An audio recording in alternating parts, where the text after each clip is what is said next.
Let's go, boys. Just about Good start. 8 minutes late. It's okay. It's okay. That's all right. Xavier built the lead while we were gone. Oh, Don't say that. Well, it's still factual. They did it while we were gone. Now we start streaming. what a spin! I forgot to put the Coop's perfect thumbnail in. It just says Roll Blob Pod. Hey, It's all right. Mistakes have been made, but we roll with it. Hey, man, It's Paula, nothing we can't learn from. it's thank you early. for being here. It is early. Sorry for being late. And Paul was in. I thought Paul wouldn't be in until later. Let me. Isn't it crazy the Miami Hurricanes are 4-14 in college basketball? Is that a real thing? Yeah. Per the FS1 bottom line that I just looked at. Didn't they Just lose found their out coach? about. Yeah, I would take the Miami Hurricanes head coaching job if offered. Dude, you know what, Coop? I think you and I should just go do it. You want to? I mean, why not? Hey, if Xavier club football ever Scavenger happens, twins I on the will men's be team. Oh, yeah. Isn't Carson Beck dating one of them? I saw. Yeah, he is. And then when he entered the portal, it's like, oh, he might go to Ohio State, he might go to Texas Tech or Miami. It's like, well, he's clearly going to Miami. Like, I saw this TikTok like 5 years ago that if a guy's in the transfer portal, just find out where his girlfriend goes because that's where he's going to go. Nice. Well, are you sure that you got the right girlfriend? That's a great point. I hate misplacing my girlfriend and mistaking. Sucks. All right. Good start. Man, got myself a nice little iPhone 16. What'd you get? Nice. I got over there at 5:00 and just like literally walked in my door at 7. It always takes forever. Has anybody ever gotten a phone and it's taken anything less than? See, that's what my mom said too, because my mom went over and got a new phone too, and I've never really had that experience. I walk in, I buy the phone, done. They just transfer it over. I wasn't expecting it to take 2 hours. Yeah, man. Everybody I've talked to recently, it's taken forever. Why we defended that inbound so bad? Ahmad, you going to be in attendance on Saturday? I am looking for a ticket. By looking, as in, I'm looking right now. You took my game attending buddy for the weekend. I don't buy a ticket yet. Let me talk to my people. You might be able to sit with us. Okay, let's go, Johnny's or Xavier. God, I read the What dude's. the hell am I? I read the dude's shirt. I was What the fuck? Start looking for a ticket again, Hey, buddy. he missed. Yeah. Hey, he missed. Yeah. He missed. He missed. Hey, maybe if I root for the other team on stream, it'll work. There you go. I'm gonna clip that and screen record Do that. not clip that. Don't do that to me, dude. Oh, he missed the boat. Let's go. Let's go, Johnny's. Let's go.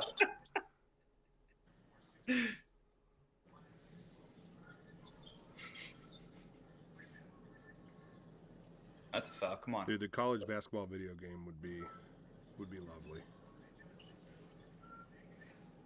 Yo, if they do that, I'm remaking the Xavier team. Kenny, I'm putting you at point guard. You have to. It's basically. Damn. All right, give me your time countdown again, Ahmad. I'm at 08, 07, 6, 5, 4, 3. All right, we're 2. set up. We're good. Yeah. Good hands. Dude, our hands on defense the last couple games have been nuts. Against Marquette, they got so many hands in passing lanes on the ball coming on the dribble. Oh, keep going. I don't know what it is. In the last 3 games, they just decided to start playing. You know what? I know. Get on that ball. That's us. I agree, Kenny. I feel like defensively they've been active. The hands have been active.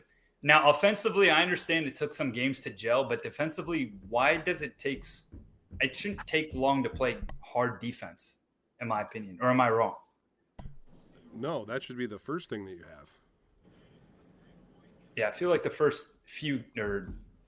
last few games, they've been very, very active. Well done. I heard Sean Miller said Dalen Swain had more rebounds against Marquette than he did collectively over the previous month. Was that for real? Wow. Sean said it, so probably. Now I have to look. Yeah, I was gonna say, and that's no foul. Really? Nothing.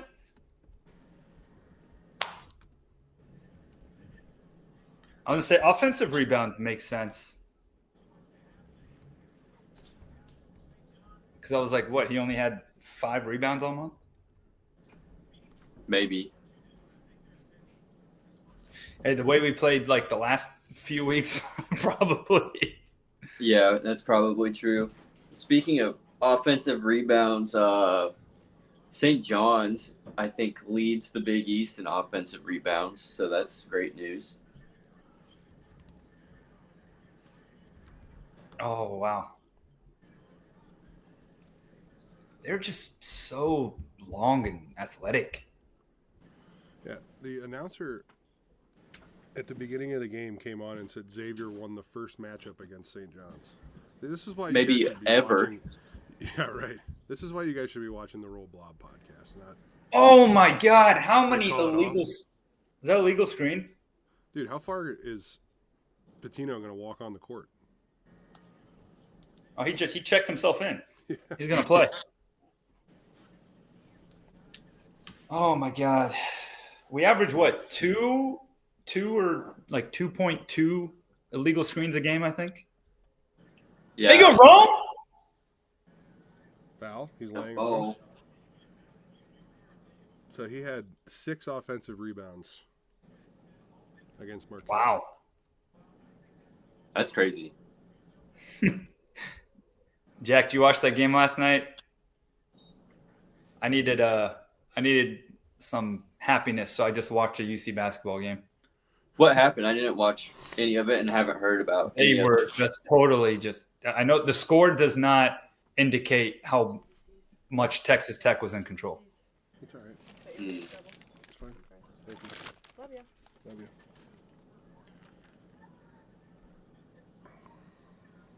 Big win for the Buckeyes last night over Purdue. Yeah. What was it, 16-point comeback? Probably the biggest win Yeah. that Ohio State's had in a long time. Any sport. In anything, yeah. I agree. Coop's just waiting, isn't he? Oh, Yeah. my. I'm on the basketball season. There's Football no way season's that's a over, foul. man. You can say a lot about John Hughley, but that wasn't a foul. Absolutely agree. not. That is not a foul. I just call it both sides. That's all I want to say. I'm not going to start. Dude, I would prefer that they call every single game like they called the first 28 minutes of the Marquette game. Like, they were just letting them play. And then all of a sudden, they started calling everything on Xavier. Well, we were up 19. We were up 19, and they said, we can't let the 7th-ranked team just get blown out at home, so let's give them some help. Yeah. Isn't it crazy that both games were extremely identical? Marquette was almost 20, Mm-hmm. and they actually fouled us at the end. Right. And then we were up almost 20, and then they claimed that we fouled them. Yeah, that's a good point. Foul. Okay. Dude, I gotta tell you, I don't know. I think maybe it was me. I was talking shit about Conwell, and he started playing well. He heard me. Kenny, I think it was us. Yeah. Yeah, and then that was the game. He scored 31 or whatever. 34. And then Kenny and I instantly go, yeah, we were just reverse. That's all it was. It was just reverse psychology. I mean, Fouls, sometimes no it fouls, works get your like hands up. that. That's I fine. think it was on What? stream. They called a foul there. I mean, they called the foul after he fouled him 3 times.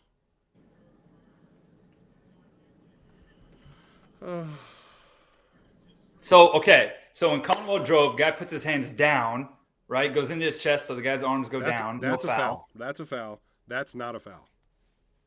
Unless they called it on Foster, it should be on the floor. If they called it on Hughley, then they just this guy play last game?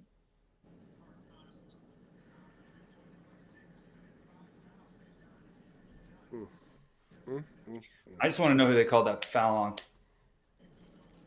It had to have been on Hughley. On Hughley, if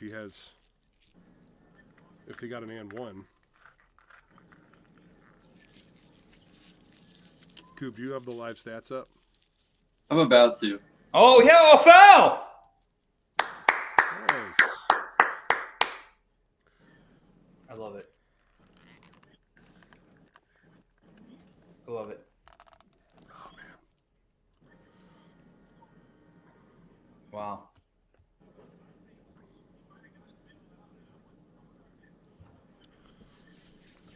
All right, let's get this freaking W. Ahmad, how close to the game are you able to get a ticket? Like day up. Okay. I will know. Hopefully. Yeah, tomorrow. you're good. Oh, good cross. Foul. My God.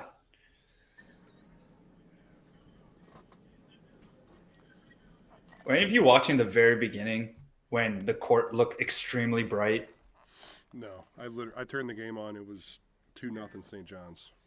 Yeah, at the beginning of the game, it was like you couldn't see anything but court. Just bright court. That's all it was. So, you guys excited for UConn this weekend? Yeah, I'll be I more think. excited if Xavier wins this game. Yeah, Oh, that's where I was It's going with that too. I think if Xavier wins tonight, if there was a vote before the UConn game, they'd probably be in the top 25. Oh, really? I think so. I mean, you beat the 7 and then the 20, and you're probably, 45th right now, something like that? Mm-hmm. Yeah, I think if they beat St. John's tonight, they would. If it was time to vote, they'd be receiving some votes, just be right out of it. But then a win over UConn definitely puts them. Yeah, probably top 30. Then they'd have to beat UConn. So, but I mean, you talk about setting the course for the rest of the season. We said it with this whole 5-game stretch or whatever, but especially these next 2 games. If you drop both of them, it's a long season, but forget it essentially. But if you win these next 2 games, Jack, ideally, I hear what you're saying, that you're not getting that we have 7 losses, but you have. No, I don't know, man. I'm telling you, if you go through a stretch, beat number 7, number 20, and number 12, you're gonna go up 20 spots in the rankings. And I'm pretty sure they're at number 45 or 45ish right now, maybe 50. But I'm saying if you drop both of these games, then your back's really against the wall. Right. Then you have to just play for Madison Square Garden at that point, and not this game at Madison Square Garden. Right. So I'll tell you this for me. I think for the Muskies, in my opinion, my brain has flipped that March Madness started 2 games ago. Yeah. I feel like every game has been in must win. It was since they lost to Georgetown.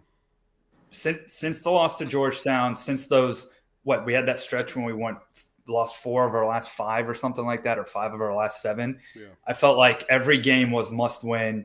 Because especially right now, we're in the stretch where every game is these next. I think it was starting 2 games ago. The next 7 games were all quad 1 and quad 2 opportunities. Yeah. You picked up 2 good ones. All right, another good opportunity tonight. A big one at home against a team that we match up well against. 1 game at a time, obviously, and you keep it rolling. But I just think, so far they've started this toughest stretch pretty well, and then. End of January, end of February, we've got some favorable matchups that we have to capitalize on. Is that better, Jeffrey? He asked me to turn my mic up.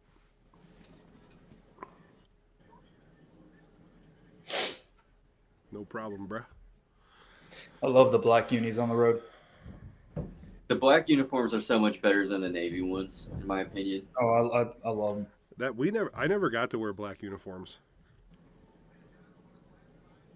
Just gray, a lot of gray and white. Gray, white, See, gray- the powder blues. The powder blues. Gray was good in your era, Kenny. Yeah. It was. I'm trying to remember who. There was a huge. I think we wore them for the shootout one time. The gray unis? Mm-hmm. Because I remember, maybe it wasn't the Box shootout. out. I just remember Mario coming in and being like, "Fellas, Katie, these uniforms are fire. bang!" Let's go." Marcus Foster, I listened to the Sean Miller radio show that he does with Byron and Joe, and he said that they want to try to create some more plays for Marcus Foster to shoot the three. So we'll see. There you go. Nothing like catch and shoot. Does he speak? I feel like I've never heard Marcus Foster speak. Marcus Foster, I don't know. That's a good trouble. question. Rebound.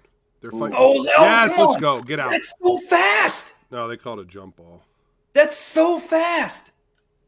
Goodness gracious. My God. It's high up, though. We got Katie in the house. Jack's here. AK. of Alex, course, it's here. AK. It's gonna be going to the DePaul game because we were deciding if we were gonna do DePaul or UConn, and I feel like DePaul is like the more Knockdown. Just get a win type game where we get to be in there for a win. But man, we just couldn't turn down UConn. And we didn't want to turn our back on Coach Hurley. No, dude. Did you hear what he said last night? Oh, yeah. I mean, this dude is like, Oh my God. it's crazy how like really good teams can make a coach look a lot better than they are. Like, I'm not saying he's a bad coach, but like, for what he said is just like, it's so ridiculous. No foul? He traveled. Oh, he did call a foul. Oh, wow. Wow. I heard different reports. Did he say we're the best team in the nation or I'm the best coach in the nation? Best coach in the nation. Best coach in the nation. Self-proclaimed. Don't turn your back on me. I'm the best coach in the nation or something like that. I'm wondering if he like forgot to take his meds or something.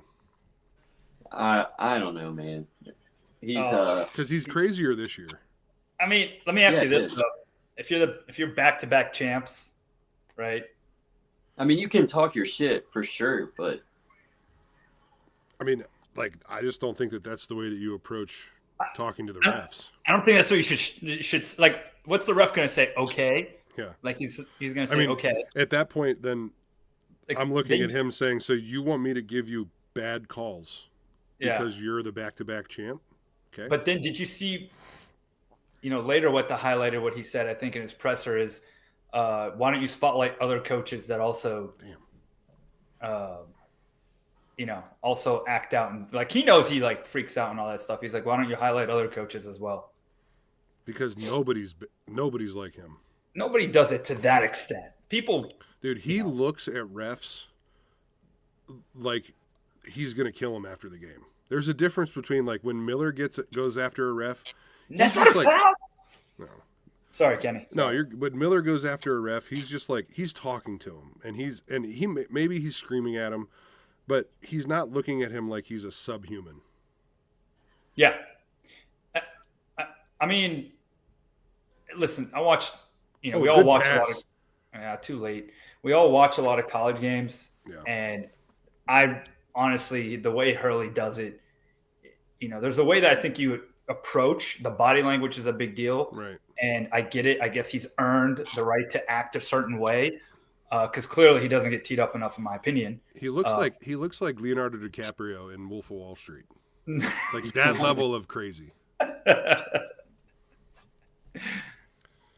the hair. Xavier Royer, I did see that. That was like, I mean, the thing is, and I've talked about this.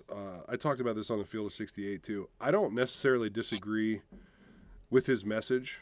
in the world of NIL, when these guys are, they are pros, they're getting paid to do what they do.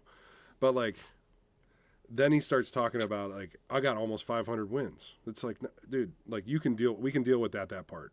Talk about your players, try and pump them up, make them play better, whatever. If that's the way that you think you're going to be able to pump them up. But like, as soon as you start talking about the 500 win things, you lose me. Yeah. He also thought that his team had seen the Eiffel Tower. I don't know if you caught that, but he was complaining about being in the Big Ten. Well, not about being in the Big Ten, but traveling from the West Coast to the East Coast all the time. And he's like, my team's seen the Eiffel Tower. Not the Eiffel Tower. I mean, the Statue of Liberty 4 times in the last month. I mean, he's like, the East Coast teams, they get to come out to L.A. and play USC and UCLA. It's like a vacation. We've seen the Eiffel Tower 4 times. I'm like, how do you mistake the Eiffel Tower for the Statue of Liberty? And also, Kings Island? What does he want? The climate? What does he want? The climate just to shift all of a sudden when he goes to the East Coast? Yeah, I don't know, man. Like it's a luxury. Oh, let's go run it. It's got to be Foster. This has to be Foster. Ooh.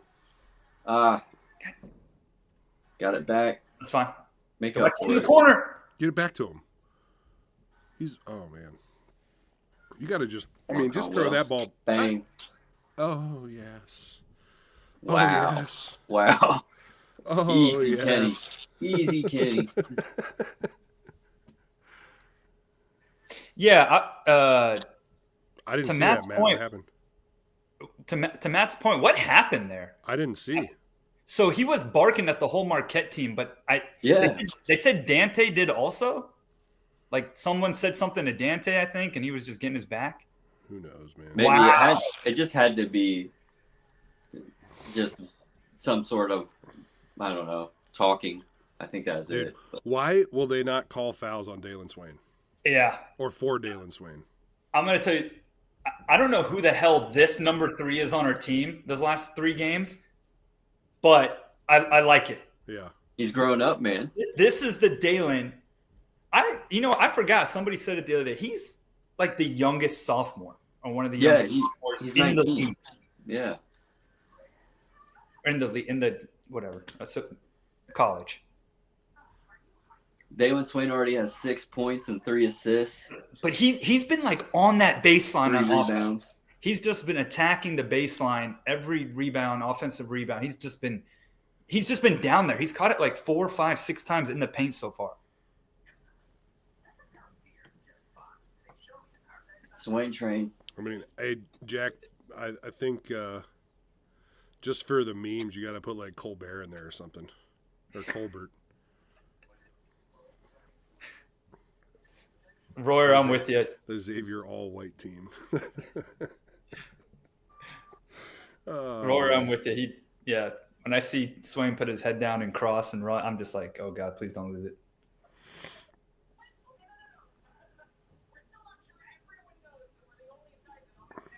Oh. It's funny because people make fun of the all-white, I'm still reading this thing. They make fun of the players-only meeting. Like, I don't know if anybody here watches like Letterkenny or anything like that. They always like make jokes about having a team-only meeting, blah, blah, blah. I remember after we played in Hawaii my senior year, when we lost all those games, we went on a really bad skid after the crosstown fight, and we all sat down. We were in a hotel room together, and it was a heated meeting. Like, yeah, it does, Royer. But it was a heated meeting. There was a lot of people that were fighting with each other, but at the end of the day, like, it helps set the tone. It helps set like the order of the roles, like the guys that are going to step up, the guys that are going to be taking over, and during that meeting, I mean, obviously, when you have a guy like Tu Holloway, that is the person that he was, and Mark Lyons, like, those two dudes were coming at everybody, and there was things that I wasn't doing well for one reason or another, but it was down the line. I mean, there was no holding back. Like, if somebody wasn't doing something you felt like they should be doing or working hard enough or doing any of that stuff, there was no holding back, man. And it was a really tense meeting. But after it was all over, getting all that stuff off of our chest and being able to just go out and play and not feel like you're walking on eggshells around people, it definitely makes a difference. And that's exactly what this team needed. I didn't hear about that, but that St. John's game, that was embarrassing. That was one of the low points of my Xavier basketball fandom, watching those guys just completely give up. Yeah, that you guys know me. I'm pretty much a fanatic, and I left that game at one point, the St. John's one, and it just I turned it off. It was just no effort. I get losing. I get if a team's just having a really good night like St. John did, but no effort. Just I don't know. Well, I gotta get Coop back on here. Oh, he's back. Yeah. Or is he frozen? No, he's back. Oh, he's back. I think I'm going to scrap Streamlabs. I've been talking with the guy at Field of 68. They have a good streaming platform, and that they never have this problem. So during my technical difficulty or whatever, when you were talking about the crosstown fight, that reminded me, Kenny. What's the worst arena you've ever played in, and why is it what was known as U.S. Bank Arena, now Heritage Bank Center in downtown Cincinnati? I went to the Shane Gillis show or whatever there over the weekend. That place sucks. Yeah, I mean, I'm going to see Shane Gillis April 11th in Cleveland. I'm excited about that. But the show's fantastic. It's just getting out of there. Yeah. I mean, they have RC Cola at the concession stand, dude. I mean, all the seats are cushioned. That's but really the thing nice. is, the thing you have to remember is that I played in the A10. So well, but I mean, you compare that place to Centos Center. Yeah, I know. But I'm not even close. Like the A10 arenas had a certain like charm to them, I guess you'd call it, but like St. Bonaventure, my high school gym is bigger than that place. Oh, I believe it. LaSalle is another one that looked just tiny. I'm trying to think of LaSalle. I don't really like that that looked doesn't like stand my out high to me, school but gym. I mean Bonaventure and Fordham. Fordham, yeah. They were like high school gyms. They had the seats that they slide out from the wall. Hell yeah. Yeah, Jack, I was out there, man. I mean, people were getting pissed off. I mean, I was just kind of hugging the wall, trying to go towards the banks. And yeah, it made me forget all the jokes. I don't even remember all the jokes that Shane Gillis said. I just get pissed off. Yeah, I watched Kevin Hart there last year. My God, this arena they need to rip it down, build a new one. Yeah, I remember back to work. I remember that Oral Roberts game well after the fight, because it was, man, that practice was so weird because we knew we weren't playing with Two Cheeks, Dez. Did somebody else get? I can't remember if anybody else got suspensions, but man, that was rough. They had Kenny, what's it like as a player? Like, obviously, you were a part of some really big wins, but say like this team right now, like you get a big upset win on the road, or just a big win in general, and then like to lock in to just play the next game and not think about anything that happened previously. What's that like? Dude, I think the thing for me was and I think like it's a team feeling thing, because you either think about that like, man, we got that. I can't believe we got that win. Like, that was huge. Or you think about it like, we should be beating these teams.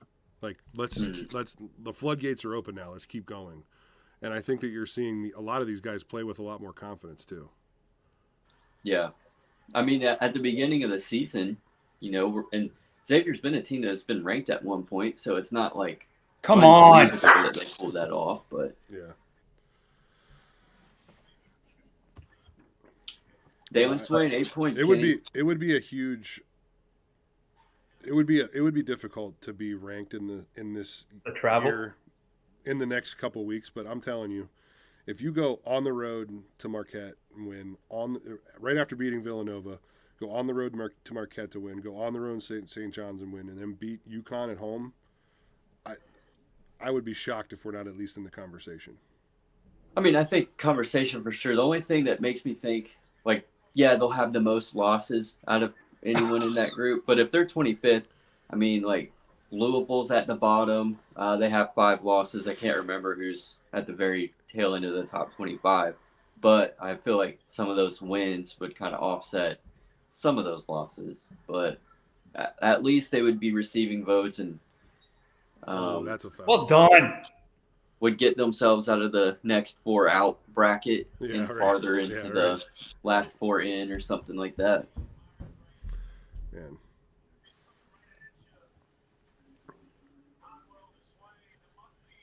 So I had to look it up. I was looking up the box score for that Xavier Oral Roberts game. Oh my God. Oh man. It was just share it. I want to. You had Travis Taylor.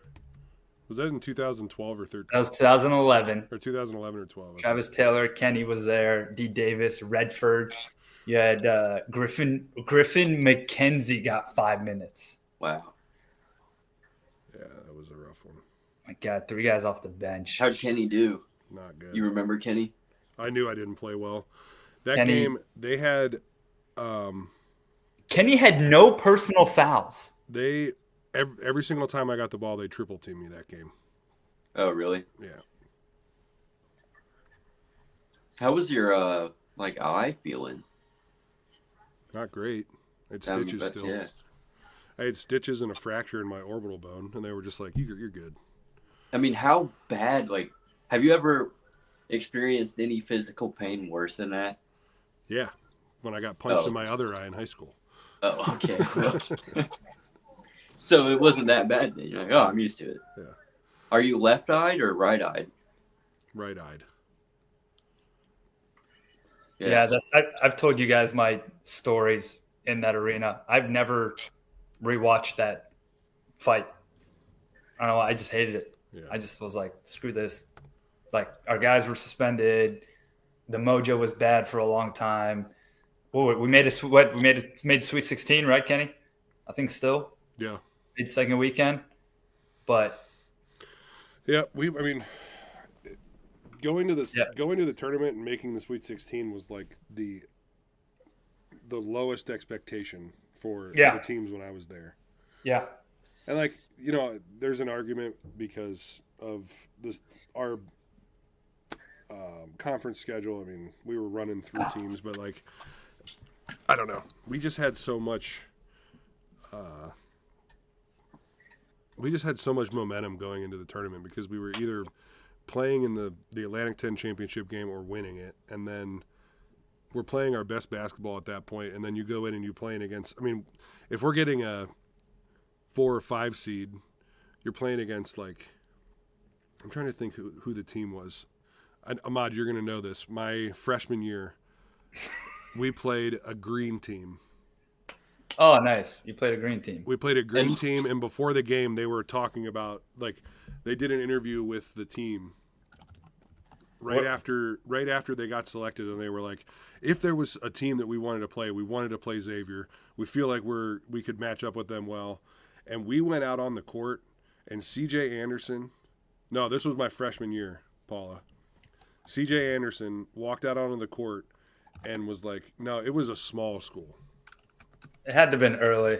It would have been 2009 tournament. 2008, 2009, right? That's when you were a freshman?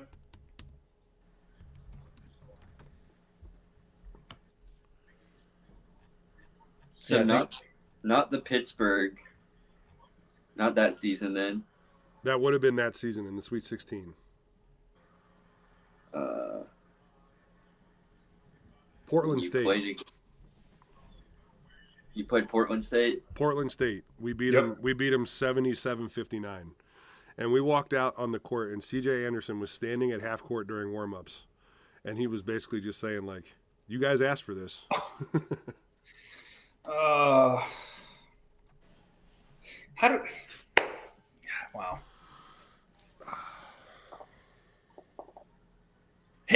with it, man. Well, All right, I guess it worked. I'll shut up. Dude, that shot annoys the absolute crap out of me, but he Kills me. always makes it.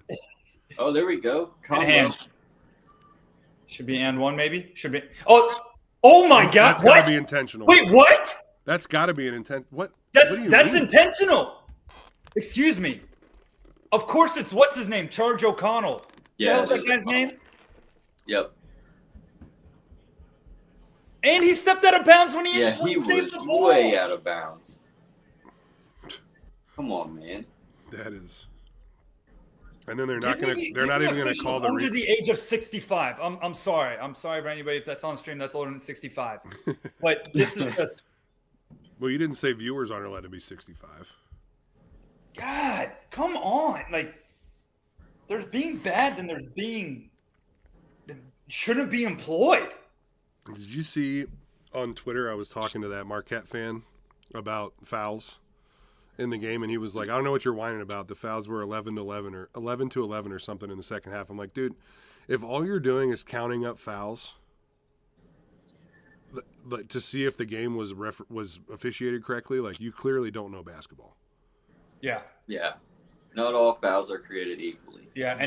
Dalen Swain literally could have fouled out two guys on their team. Yeah. Yep. I've never seen a double makeup call. They missed so badly they give us two. Yeah, I agree, Paula. That was very weak. Hence why I said I've never seen a double makeup call. I'm curious who Katie's grandpa is now. Also, Gabe's grandpa. Shout out, Gabe.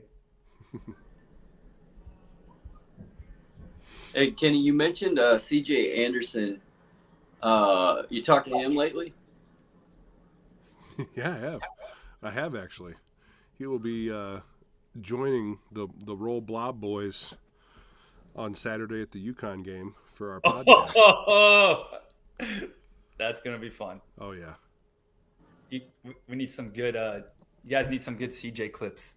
No, I'm sure we'll get some. CJ's always like the best content, man, because he just like. We gonna run it live? I think so. Yeah. Yeah. I mean, I would prefer to, and we also the Xavier Field of 68 guy is going to be there as well, so we might have him talk. Might have him on for a minute too. All right, right on. Let it rain. Let it rain in New York. Let it rain. 7-0 run. That's graphic worthy. Dude, Matt, I asked him that question, and I think it was because he had big cheeks when he was little. I think I remember that. The one that never made sense to me was Two. Two told me his nickname was Tutu when I first met him. Tutu, yeah.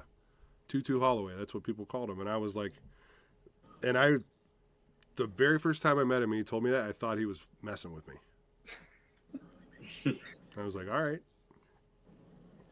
I don't blame you. And then it all just started working out because they started calling him ESPN2, and it was perfect.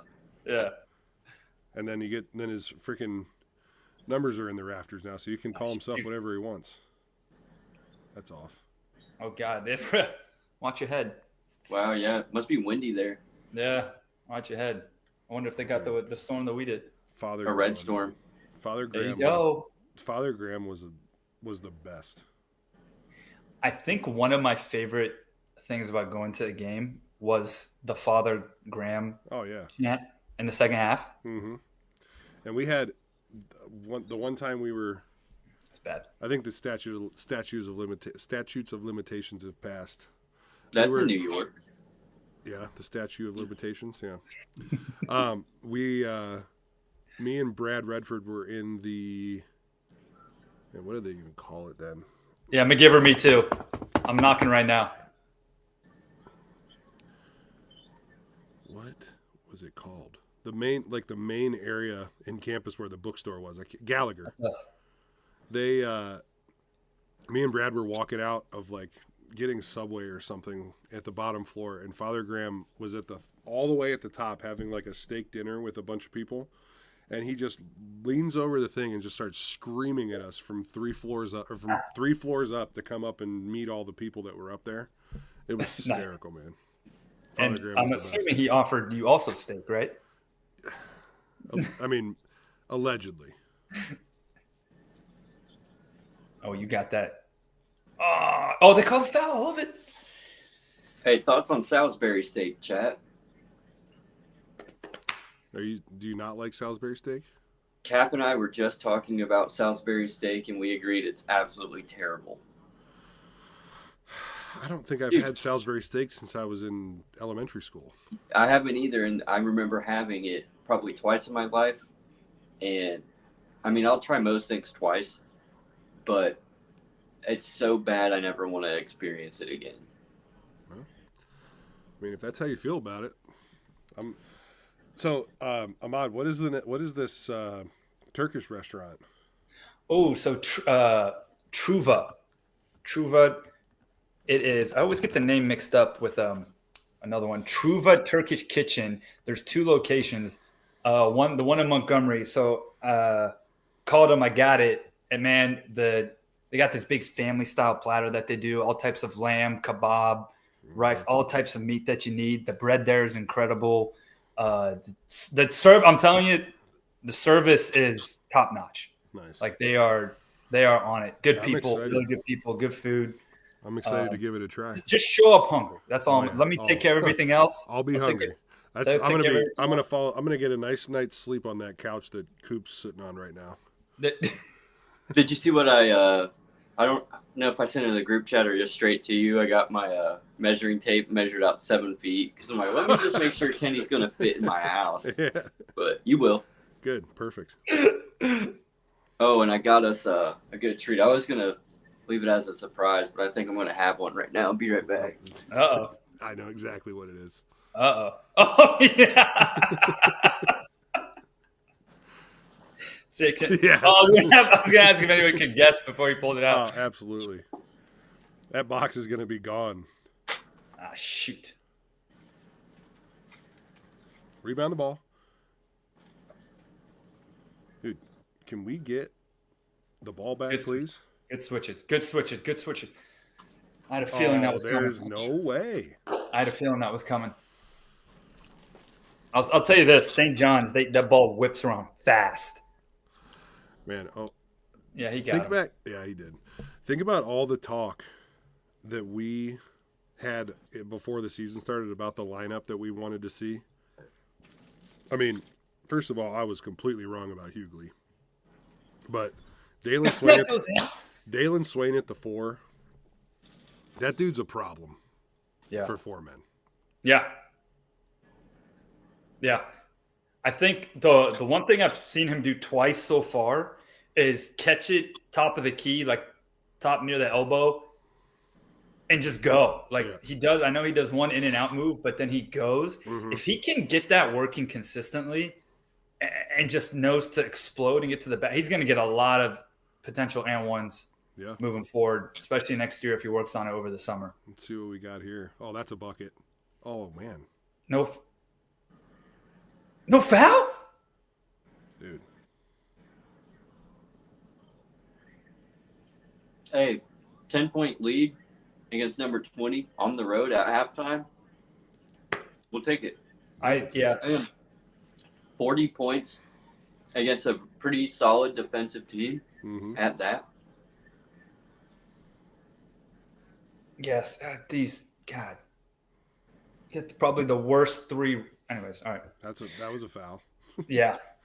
So we're talking. I mean, you're saying they should have 28 because the dude stepped out of bounds. Yep. We should have 58 because we didn't hacked on every single drive. We should have at least 4 or 5 more free throws. It's just these zebras, man. Yeah. Yeah, and it's not cake form. Yeah. Also, don't forget that this live stream watch party is presented by Starter King. It sure is. You can use the code Roll Blob for 15% off your order at, where is it, Kenny? StarterKing.us. That's Yep. right. I was just on the site earlier today. One of my coworkers was looking for them. She used the promo code. As you should. As you should. It feels good.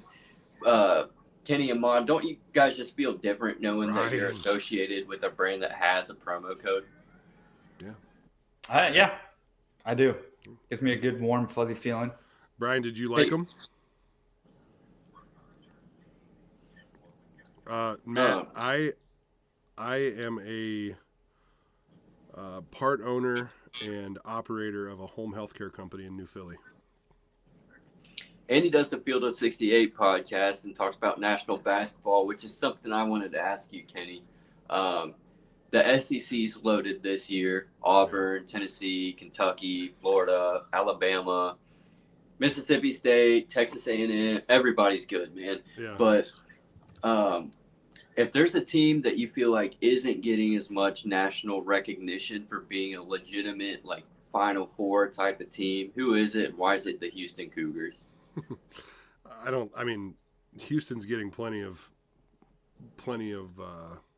recognition. I mean, they were number 4 in the country at one point.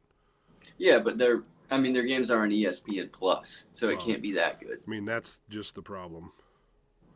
But no, I think a team like Ole Miss is interesting because just defensively they've been really, really good. Okay. But I don't know. The thing about the SEC is that it's really difficult to see like how good they are when they're just beating the shit out of each other. Mm-hmm. Because their conference is insane. I mean, they could legitimately have 9 teams in the NCAA tournament this year. Yeah. Maybe 10.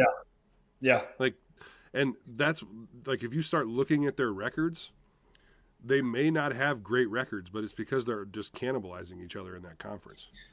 I mean, Ole Miss was tied for first place in the SEC, which I don't think that they're on any given night, they're probably going to be the underdog.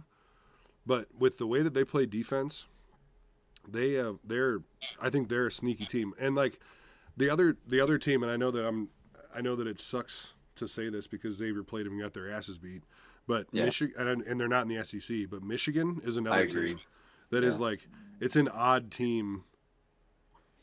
It's an odd team for teams to guard. So just like, and it all comes down to when you're playing in the NCAA tournament, what matchups you get and how much time you have to, I think it was Matt McCall on Field of 68 that was talking about this. It comes down to like how much time you have to prepare for teams that have that one thing about them that's different than other teams. And I think that like Xavier is a good example with Dalen Swain, because you're not just going to have a 4-man come out and be able to guard Dalen Swain all over the court. Like Dalen Swain coming off ball screens set by the 5-man. That's something that Michigan's able to do, and McCall was talking about that as well. But I see that like Swain can come off ball screens relatively like with and cause problems. Yeah. So if he's able to do that and force 4 and 5 men to play pick and roll defense, that's a weird thing. When we had to do that at Xavier, it was like a full week or a full 4 days of practicing. But if you have to go from Thursday, Friday, and then you have play on Saturday, that's a tough thing to do when you're not actually practicing, to like just mentally go through that. So, I mean, but yeah, as far as the SEC goes, I think that you just have so many teams in that conference that could be Final Four teams. Probably eight teams in that league right now. I wouldn't be surprised to see them in the Final Four. Yeah, I'd be curious. What's the metric they say if you're top 20 in offense, top 20 in defense in KenPom? Usually that's where the champion, and then they came out like a few weeks ago and said whoever's in the top 16 right now usually has come out and won it in the last like X amount of years. Yeah. So it's like that graphic that CBS had at the beginning of the tournament the year Xavier went to the Sweet 16 most recently, where it was like boxes and it had 20 teams, and it's like teams that can actually win it. And then after each team got eliminated, I drew an X over it on Roll Blob. Yeah, it's like, but it like those type of things are how it works. Like you have to be like every national championship winning team usually is like obviously good, so they're going to be in there. To your point there. I mean, the metrics are the metrics, so it's at the end of the day, it's saying, a very good team won the national championship. It's like, well, duh. Yeah. But speaking of SEC, what about your boy Calipari? 0-5. Yeah. 0-5 in conference play. Yeah, Arkansas being at the bottom of the league's crazy. Yeah, and I mean, I think that I don't know, man. I just these old school coaches, Pitino, Calipari, like I just don't know how well they fit into the new landscape of not having like the ultimate power over your players. Yeah. And like they're both Hall of Fame top 5 coaches ever type people, but it's just like, are they for this era of college basketball, where do they stand? And like you look at what happened in Kentucky over the last 5 years, 6 years, whatever it's been. And then they bring in Pope, who it seems like every day I'm seeing some other thing about how he's engaging with their fan base. Yeah. And like the ways that he's like going up to fans after the game. I saw I can't remember when it was, but he went up into like the second tier of the arena and was like sitting down. Sitting down with the guy in the wheelchair and just talking to him. Because dude, like you have a fan base in Kentucky that is literally second to none. They have the best fan base in college basketball. I don't care what anybody says. They've gone through all of this time without having like really great teams or championships. I mean, when's the last time they won it? With Anthony Davis? With Anthony Davis. Calipari with Anthony Davis, yeah. So like all that time of being this true blue blood that then they haven't been able to do anything. They get upset last year by Oakland. Like, and they're still there. They're still selling out every game. Yeah. Like, you needed a coach that was going to come in and engage with people like that. And Calipari wasn't doing it because in his mind, he was good enough of a coach that he didn't have to deal with that part of things. And it didn't work out. Like, I don't know what else to say. I'll tell you this also, Royer, to that point too. I think Kentucky, what they bring at the next level also, and the connections that Kentucky has. Not that Calipari can't do that at Arkansas. I also think it's the first year and probably he's got to build it a little bit, but the connections Kentucky had too. My biggest thing that impresses me about Kentucky with their fan base is they're a school that has a football team that's not completely garbage, right? You talk about a lot of these schools that, with the NIL, with everything, football is going to take over. UConn wants to go to a different conference because of football. And they talk about football. Kentucky's still basketball school. At least that's the perception. I'm not a big guy. I'm not anything. Absolutely. They are 100%. A diehard would say anything else, but they do that well. It is known as a basketball school for a team that for the past. Let's just put it this way. Indiana's a lot closer to being a football school than Kentucky is. That's true. After this year, Indiana is a football school. Right. But yeah, exactly. That's true. Exactly. So, and Kentucky's in the SEC where, football supposedly. I mean, Jack, 100%. But I'm just saying that something about what Calipari was doing there is transferring over to his time at Oregon. Like, he's just like, I don't know if people are scared of him, if they're too nervous to play for him. I just don't know what. I don't know what it is. But like Arkansas is a really good team. They're just not winning games. So, where do you go from there? I mean, I think they spent like $6 million on NIL, something like that. Calipari's making some ungodly amount of money there. Yeah. Like clearly money's not a lot of Tyson chicken nuggets too. Yeah. Hey, Syracuse in the Big East would be sick though. Yeah. I think it would. Syracuse would be awesome. Going to the that'd be kind of cool. And Indiana, I know Jack. It's not even close to being a football school. I know that was like but it is closer to being a football school than Kentucky is. And Kentucky and Indiana only lost 2 football games this year. to the 2 teams that played in the national championship. Yeah. You got to think about that. Yeah. I think about it. Yeah. And I think, Jack, I think Kentucky being perennial top 10. Yes. I think it's all about expectations, right? Go back to our Xavier fan base. The past, 5 years, 6 years haven't been what we expected, because I think our expectations now have become, you go every year to the tournament. Honestly, I think at some point everybody thought you go to the Sweet 16 every year in the tournament. So I think, and with Miller coming back, the expectations was essentially to be in it every single year. So, I think we're getting there. I think I like that this team is turning. I don't know. Yeah, Roy, all right. You see it all the time on Twitter. You see it all the time. That's why I try to not get on there during games or right after games. Been fun recently. I was reading the chat. What did you say? What was your point? Just about Kentucky being, that they're, that they haven't been poverty. He's right. And the fact that they've been there, I think it's about an expectation. Mm-hmm. I think Kentucky's expectation is Final Four. Right. Oh, Xavier, look at our program. Our expectation is you make it in the tournament every single year. I think some would say the expectation is you go to the Sweet 16 every year. Right. So I think, obviously the past 4 or 5 years, aside of the first year with Sean, hasn't gone the way. Well, way before, even more before 4 or 5 years ago.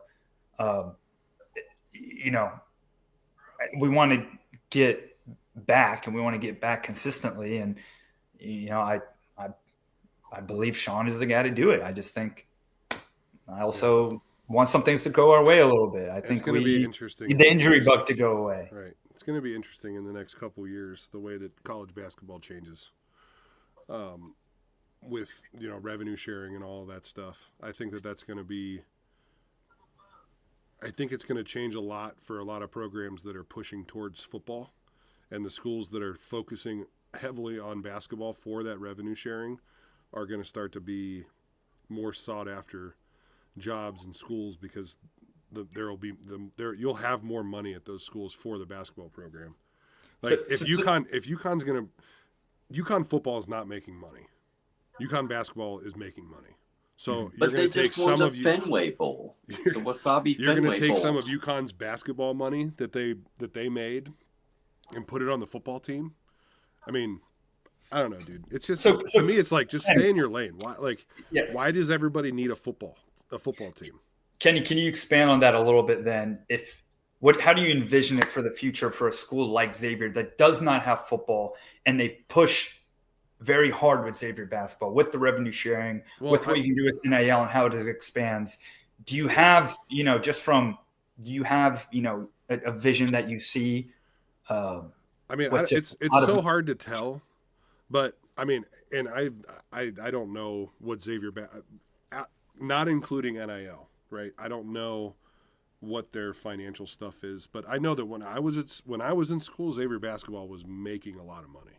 Mm-hmm. So if you're able to take some of that money and put it back in and not fully rely on an NIL collective to pay your players, I think that Xavier's going to be in a really good position to have money for the players and to keep Miller and to have good assistants and to have a good conditioning coach and to have good recruiters. Like, all of those things cost money, and if you're playing at a school like Ohio State, like, they may as well just get rid of their basketball team with the revenue sharing. Like, their basketball team's not making money.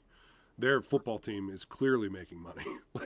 I mean, so it's like, and there's not very many programs in the country, I would say, that are like extremely profitable, especially now with NIL. Yeah. Yeah. Well, I guess I shouldn't even say that because NIL is not coming from the school, so it shouldn't even matter. But you get what I'm saying, though. It's not like I don't think that Richmond basketball is profitable. I don't think that St. Bonaventure basketball is profitable. Right. Yeah. I don't know. I think Ohio State is fine. The team I want to attack is Penn State specifically, because Penn State basketball is just a weird thing to even say. Everything about Penn State basketball is weird. They shouldn't have a basketball team. Except for having Abu Usman drop 27 points in a game. Okay, there's that. But, like, I don't know. I saw this on Twitter earlier. I mean, Penn State's near the bottom of the standings every year in the Big Ten. They are this year. And the crowd was just very, very sparse, like, when they played last night. But someone brought up the point that, like, those smaller college towns, like State College, Pennsylvania, through the week for a basketball game, people just aren't going to go. You know what I mean? Right. And you have to build up a program for people to actually come out when it's -2 degrees outside on like a Tuesday night to go see them play. Yeah. But it's like when a program like that, where it's all football and it's in a small rural Pennsylvania town, I think State College is a pretty small place. Like that's what's going to be interesting to see is like how are those basketball programs that don't really put a whole lot of money into it to begin with, how are they going to survive? Mm-hmm. You know what I mean? But Yeah. I'm sure they will. I mean, they're going to find ways, but they're going to find ways to survive. But well done. And another big thing that every single Big East team has to its advantage is obviously they're all basketball schools. Like I know Butler has a FCS team, UConn has a team, whatever, but all those teams too are in big cities, big markets. So that actually helps a lot too. Yeah, no, I think you're absolutely right, Coop. Oh my God. Conwell deep. Wow. I'm so happy Zach didn't shoot that one and he had his head up to pass it. Man, Zach's got hands everywhere. No, there we go. God. Wow. I love if you guys watch the action that Conwell has in his off arm when he's dribbling down there with his right, smacking away with his left. He does that so well. Him and McKnight do that very well. Yeah. Very well. It's like so subtle too. I don't know what's going on in fast breaks. Like, do they need to make an extra pass or what's going on here? Because it's just like I think every that should single have time. went to Swain. Yeah. It's an athletic team. It's a very athletic St. John's team. Their hands, they're going to be there. So I think you got to pass out of it or pass around it. Good pass. And one. Oh. On Wilcher, Ahmad, I know you voted in those polls. Which poll? Sorry. For Wilcher back in the day. Oh, my gosh. You know what I'm talking about? Yeah. We're like, well, we vote for him. You know, maybe he'll be like, oh, yeah, I'll go to Xavier with my brother. Yep, I remember that. That was a funny time. No foul? Ooh, tough. That's good. Deflected.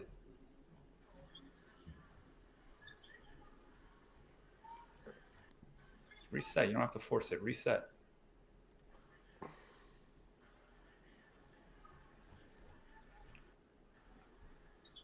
We knew that was coming. Wow. That was like a raindrop. Fremantle's very patient tonight. Very patient. Yep. 12 points for Fremantle thus far. Very patient. Dude. Oh, man. I love the past couple games, the way McKnight has been pushing the ball is exactly what we expected. Let's go. And one. It's exactly what we expected all year. And these guys are just reeling on defense. Apologies to anybody wearing earbuds. Right. Oh my God. This is what I've been waiting for all freaking year. The team that they talked about all summer that you'd hear like Paul and Adam and all those guys talk about. It's like they would talk about what they're seeing in practice and not – and I'm like, they're saying all this stuff. And I'm like, are you guys even going to the practice? This is it. Like, this is it. Mm-hmm. Nice cut. Well done. Good pass. Just the patience. I love it. The defense, hands are active. They're moving. They freaking look like they want to play with each other. I love the comment from Robert. St. John's is the Italians, Notre Dame.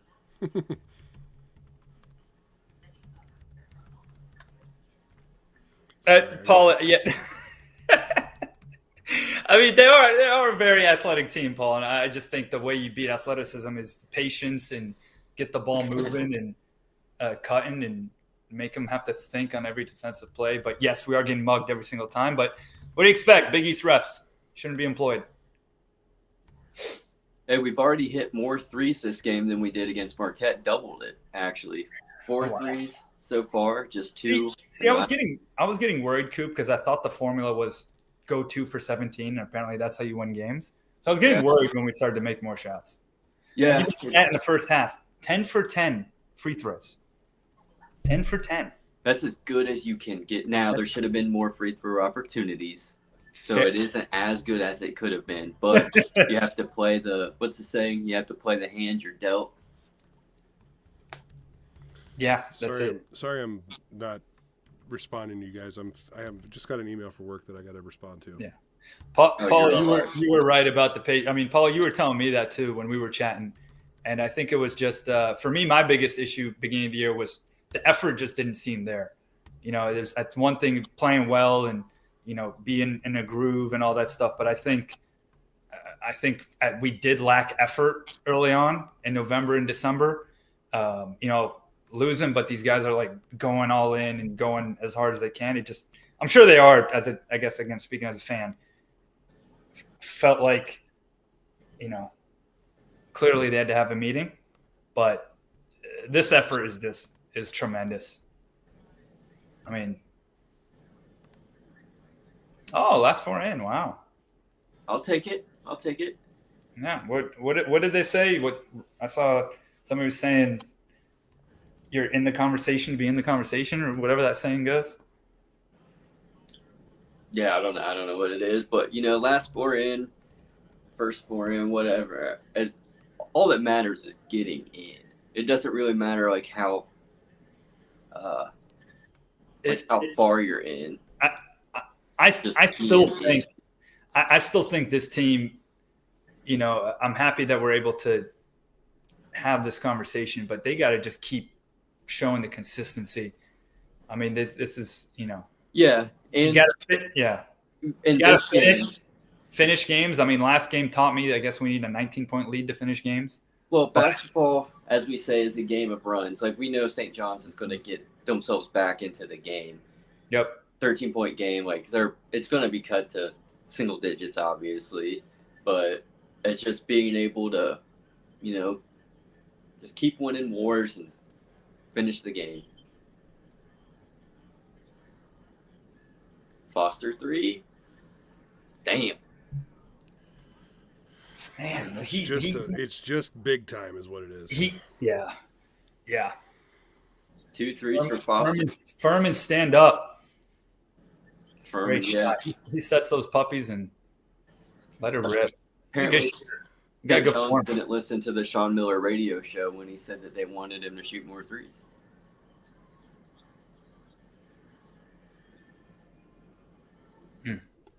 I'll tell you this: all 5 guys are crashing the paint. Ooh. Hence why you got shooters like that. I mean, That's not a foul. Get out of here! Quit flopping. I mean, it was a foul on the St. John's guy. It should have been, yeah. Oh, McKnight. Oh.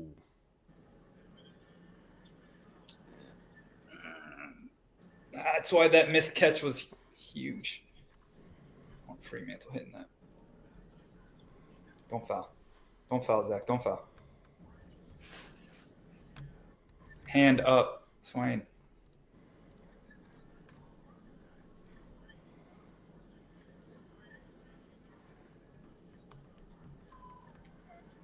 Legal? In trouble?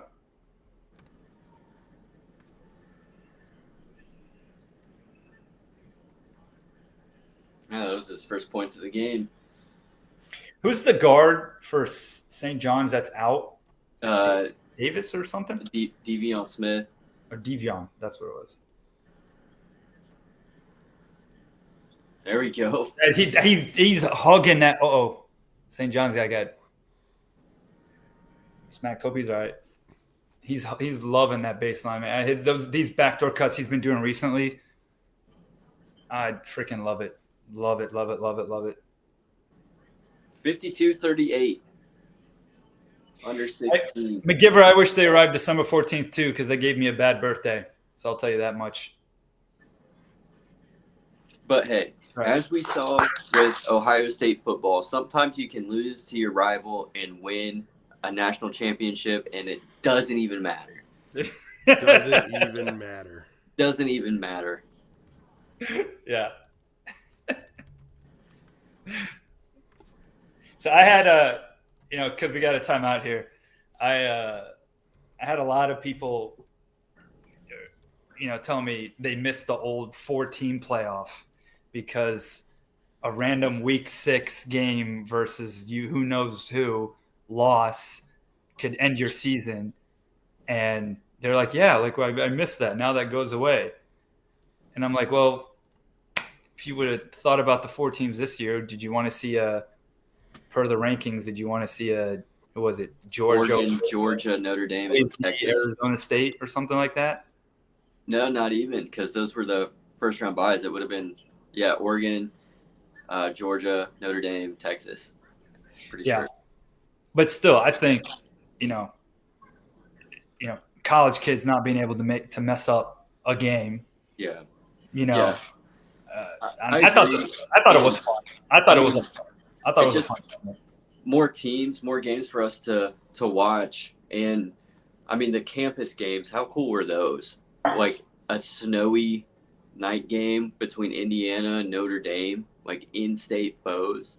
Tennessee coming up to play in the 20 degrees at Ohio State.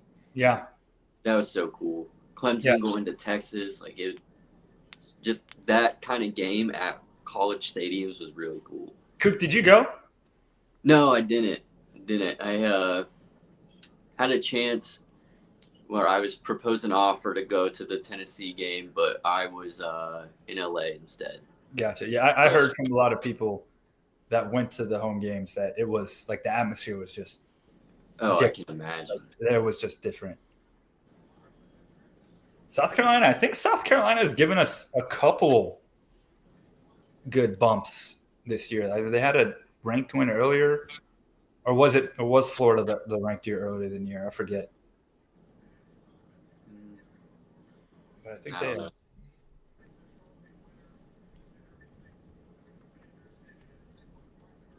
Oh, thanks, AK. You guys got it last year, though, undefeated. So, hey, the big thing is, the Big Ten owns college football. Everyone knows it. The SEC country's getting hit with Big Ten weather right now. We've claimed good football. All is right. Somebody's got to do something to reverse jinx Mr. Pitino. He put the tie on. He had no tie first half. Interesting. That's what does it. I think that's what they were showing on the screen. I got it muted, so I think they were showing that. Ever since Ahmad said, "Let's go, Johnny's," Xavier has been an unstoppable force. There you go. Unstoppable. Don't foul Fremantle. Don't foul Fremantle. No foul. Nice. Get a rebound instead. Well done. Whoa, what a pass. Oh, man, I'm falling behind in the score. Of course I get this email right now.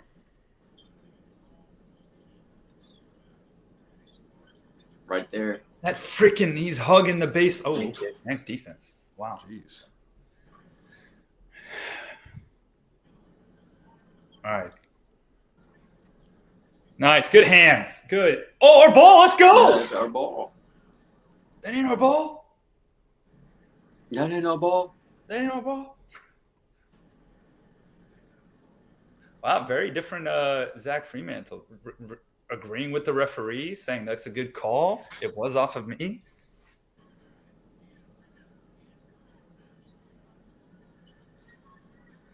Don't foul. Don't foul. Oh, that's back. Ooh, that was smooth. That wasn't.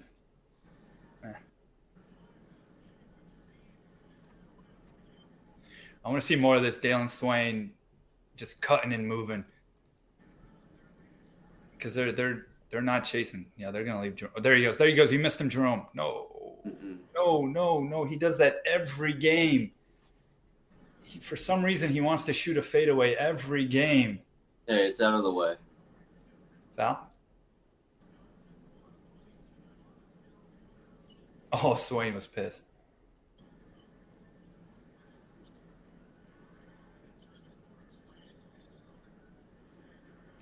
Oh, so they can see when he steps out, but when he's a foot over.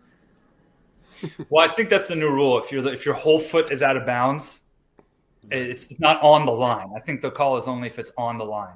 Hey, a wise man once said, "Floor don't give, bro." Yeah, Dude.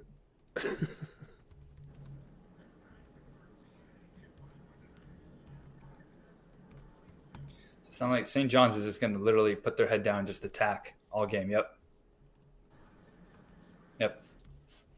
That's all they're going to do. They're just going to bully ball. That's all Patino. He's told them stop shooting and just attack. Get fouled.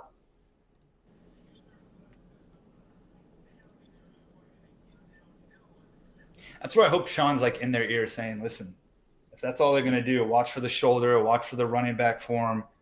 They're going to put down, drill with their shoulder. I remember this guy killed us last game.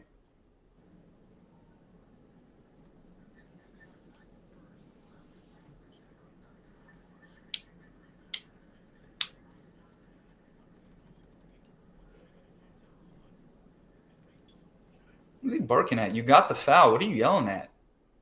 Why is he complaining? You got the foul.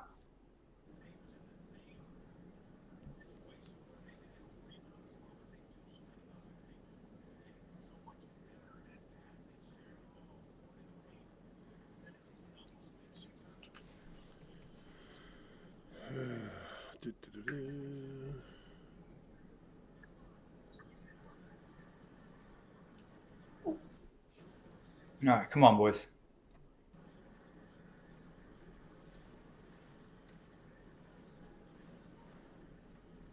Don't force it.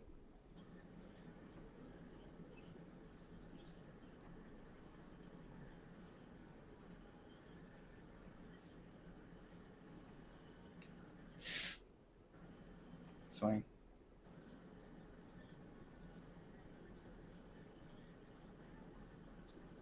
Oh. Come on. Man. That was a strong move there. Tie up. That's our ball. They say you got to beat him to the spot, not meet him at the spot. If you meet him at the spot, it's a foul. You beat him to the spot. All right. You heard him. You heard the man. Beat him. Don't meet him. Sorry, that's what they used to tell guards.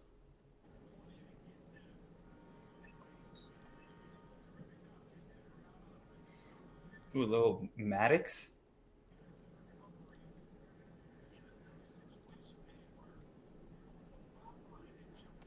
Hughley in the second half.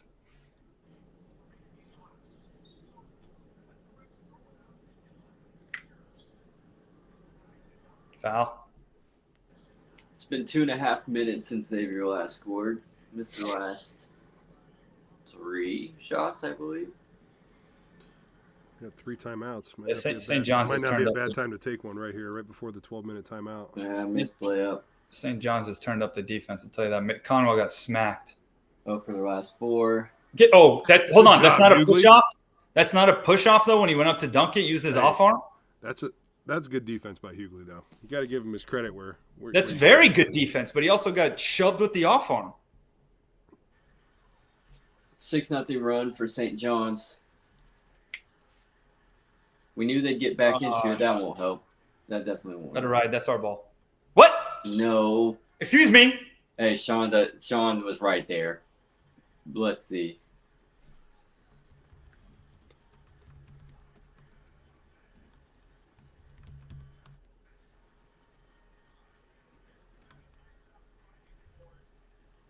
I think it went off his chin. I think it also hit his hand when it bounced on the floor. There's no way that's off of Foster. Dude, what is going on? I'm telling you, these guys need to be unemployed. I mean, the trajectory of the ball, like, it wouldn't even have made sense if it was off of Foster. He traveled. Jumping late. Good hands, Foster.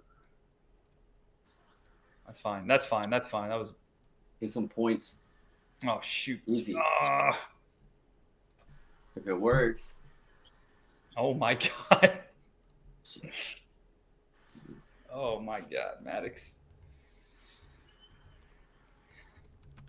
Boy's tired. I'm surprised that we didn't get a timeout there. Did we have? Yeah. We didn't even have. Did we have the under 16? Yeah. Good hands. I'm going to tell you one guy that doesn't get tired. Number 20. Yeah. Oh, yeah. It's fine. You're good. Just chill. Take a shot. Look at our 6 man on the court right there. Yeah, There you go, Sean. Set a screen, Sean. Set a screen. Please, just no foul on the screen. Oh, yeah. Just go around him. Why not? I like that. That's tough. Dude, they are exhausted. Both sides. They're dead. Both sides are exhausted. I'm telling you, you can just freaking. And a foul on Maddox? You can just run your shoulder into someone, and that's legal? Not in a court of law. Dude, this weekend is going to be so fun, man. First Xavier game of the year for me. It's just works. Well, St. John's is on a 6-0 run. Xavier has missed each of their last 7 shots. That's how St. John's is back in the game. Still up 8. Yeah. It's time for another zebra cake. 8-point game. Tony's ball on the side. Robitussin. I love these commercials.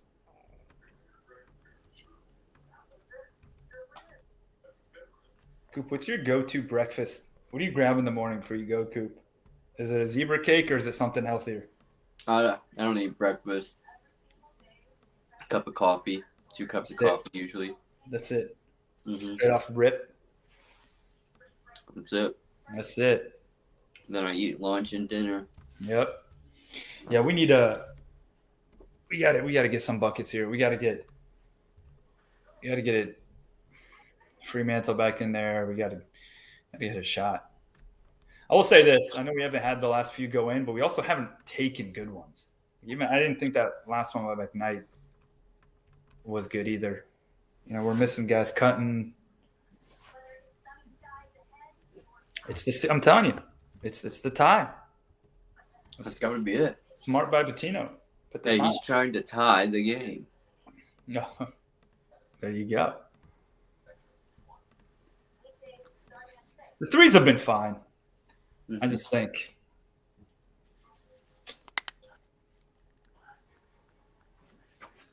We'll see. Law of averages. It's a game of runs. We should be getting ours here soon. Xavier went from 56% shooting to 44% shooting from the field. So, you're not going to be hot all game. 5 for 11 from 3. Still perfect from the line. 11 for 11. We'll take that. Make a wish. Yep. 16 assists.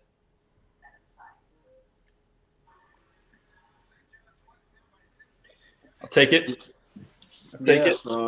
Johnny's also – they're going to exert a lot of energy in this run. Like, they have to. To come back, to press the whole time, to just go attack. I mean, that should eventually catch up to you. Should.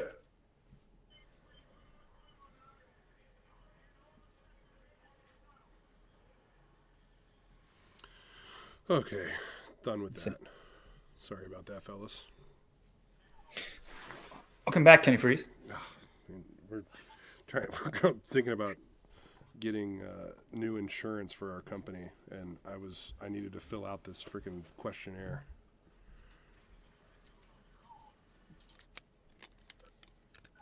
All right, come on, let's get a stop.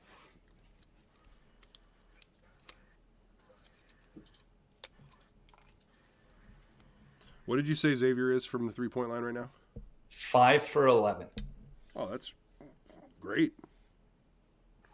Is that 45%? I'll take it. That's quick math. Quick math.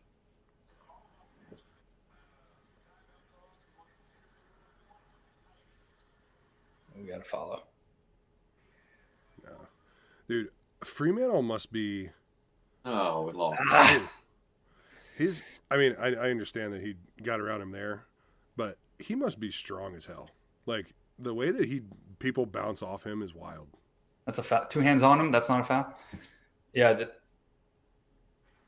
They were saying in the one game, he's like 3.5% body fat.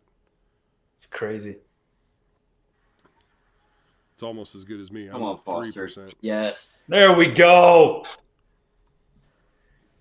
There you go, big man. I could get used to Marcus Foster being the 3 guy, man. Go Furman. 3 for 4 right now. Love it. That's 75. But the thing is that that's what they said coming in. They No said, foul. No foul. No foul. Dude, Come they called on. that on Foster. God, that is absolutely awful. He was waiting. I knew it. He was waiting to call it. God, you don't have to help them back in the game. You don't have to. My God. I get it. It's Patino, they're ranked. But You don't have to help them. That's 3 fouls on Foster now. Oh. Dude, what is going on? Every game we do this. 3 on McKnight. I've yet to watch one game when we haven't fouled a 3-point shooter, and I watch every game. Did he foul him? Can I see another angle?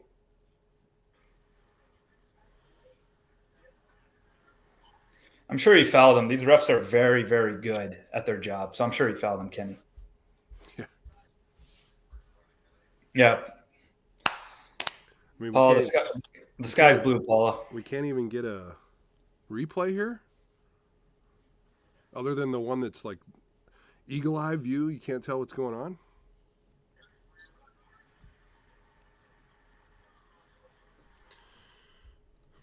It's all right. Come on. Nothing's called. Oh, nice. Let's go. Get out. Foul. Thank you. That's flagrant. Across the face. Go look at it. He brought his hand back down.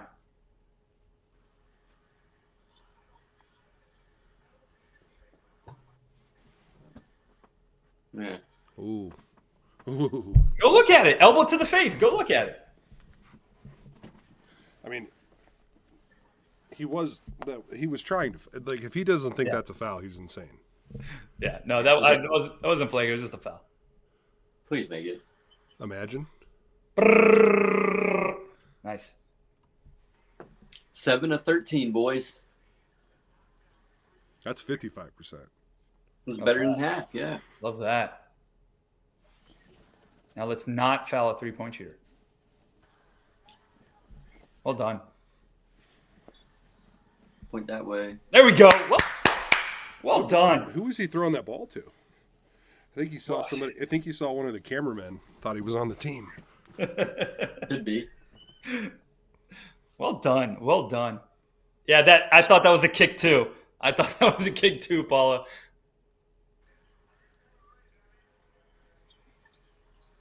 Yeah, there it goes.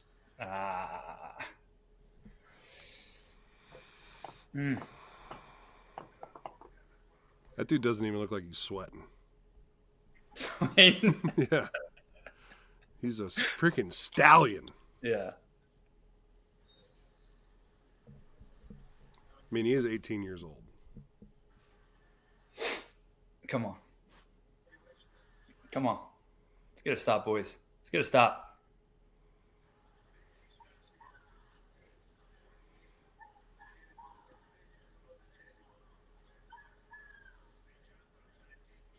Go follow Conwell.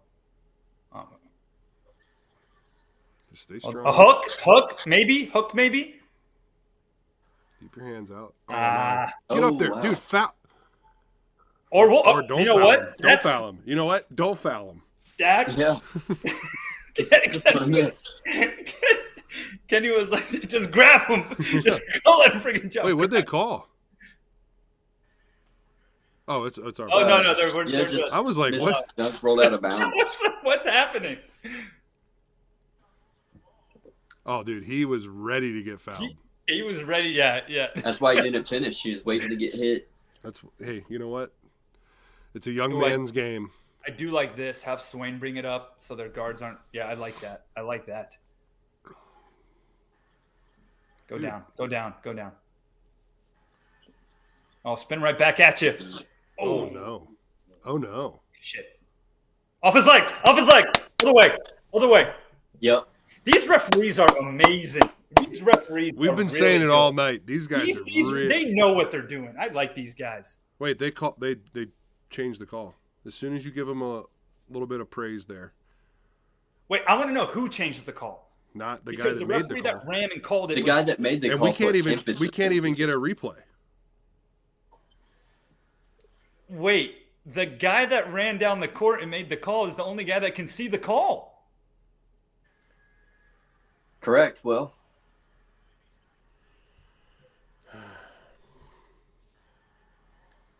Foul. Whatever. All right.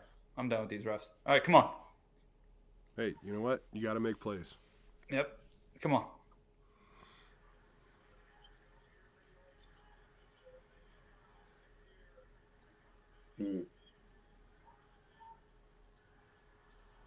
Foul. Hey. Get the board. Nice. That's smart. Like That's the kick smart.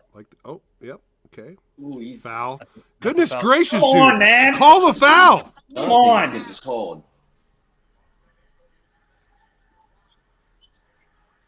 Foul. It's not a foul either on a three-point shooter. Dude, what's going? This is.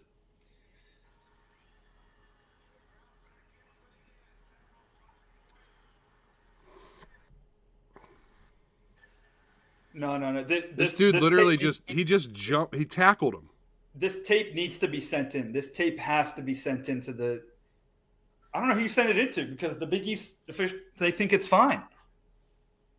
Well, it's Brian O'Connell. And then we're getting all we get a replay of is Zuby making a jump hook. Roger Ayers, Tim Cloudery. So did I miss something? The guy that emphatically called it Xavier Ball and who was the only guy that ran down the court and saw it. Right. He got overturned? Yeah. By someone with, I don't know. By someone who didn't have a good enough angle of it. Like, I don't know. That's what I don't get. Like, he's the only guy down there. But Brian O'Connell, I was watching. He didn't even cross half court. I think O'Connell's the one that probably overturned it. Dude, he can't see 20 feet in front of him. He was going to see that? Terrible. Oh, my God. Oh. This is sickening.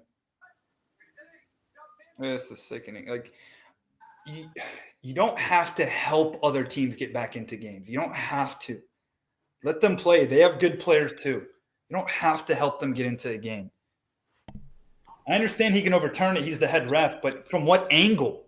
Like, what did he see? Oh, maybe somebody can go back and rewatch it and tell me I'm wrong. Who knows, man? They just get to do whatever they want. Can you imagine if that was Dan Hurley? Holy smokes! Oh my God! Yeah. Those refs would be laying on the ground right now, missing a foot. If that was Dan Hurley, after this timeout, you'd see 3 new officials come on the court. That was Dan Hurley. Did I not bring my dang water down here? See, that's what it is. It's the water. What kind of psychopath doesn't bring a water down?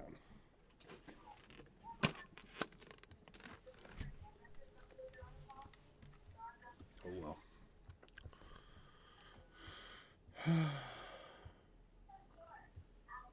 All right. We'll get back to it. What is it? 6 minutes left? 5-point game? Yes, 6:59. We'll No, push to 7. A full minute off. I saw a 6 and I just assumed.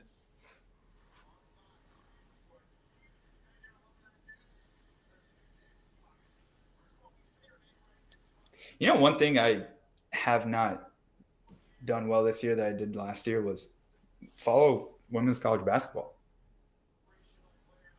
I wish oh god, I'm blanking on her name that plays for USC.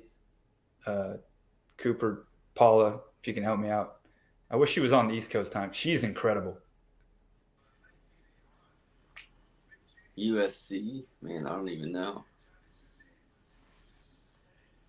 There's a lot of really good women college basketball players. It's a lot this year. I haven't kept up with it as much as last year because Angel Reese is no longer in college basketball.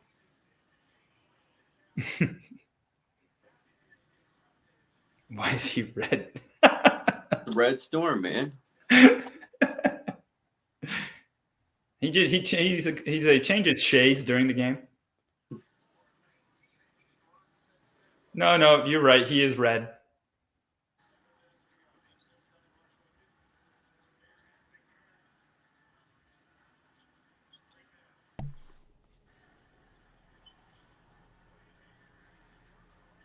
Dude.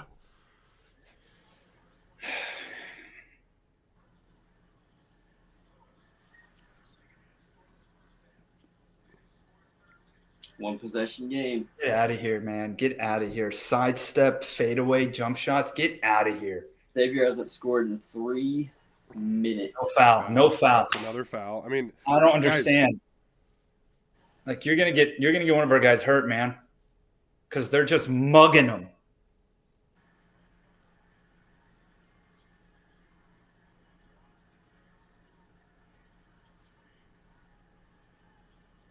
All right, you got to pass it up.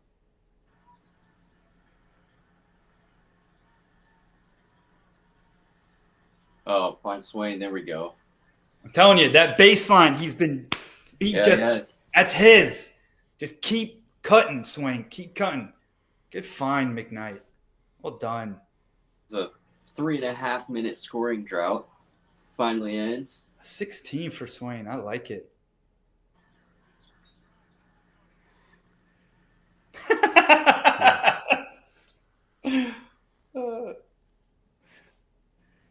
Please show the replay.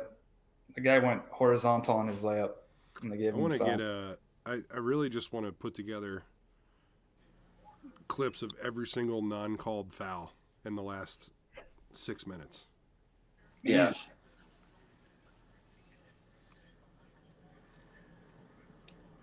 I think I know where some of the NIL money went. Come on, give us one. Miss free throw. Give us one. Give us one. All right, let's go, X.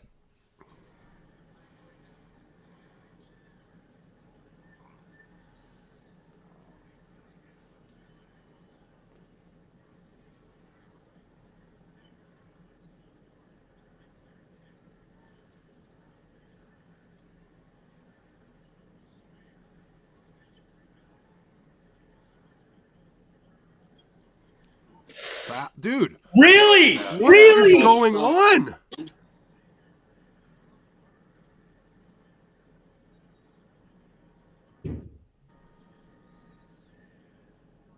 Dude, you can't reach that is through insane. His arm. You can't reach through his arm. Oh, my God. You've got to be kidding me. I hate that this is what it's turned into. That's an illegal screen. Like, what's going on here? He just went from posting up, took a full step to the side, and just crushed our dude. And they call nothing. You can't play 5v8, dude. You can't play 5v8. It's not even like he was sealing. He actually got off of his post up and set a screen. Look at that. He extended his arms too.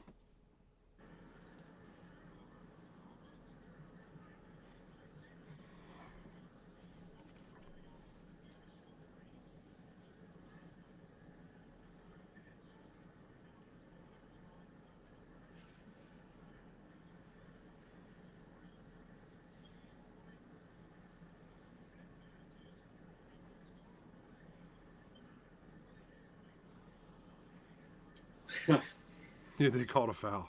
And the crowd loses their mind, man. I didn't even know if the whistle worked on that end of the floor.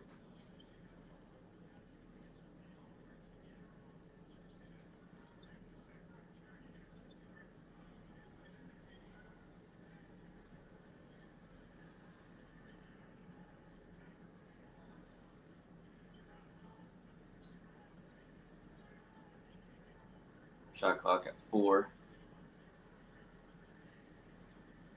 Gotta rush it. Shit.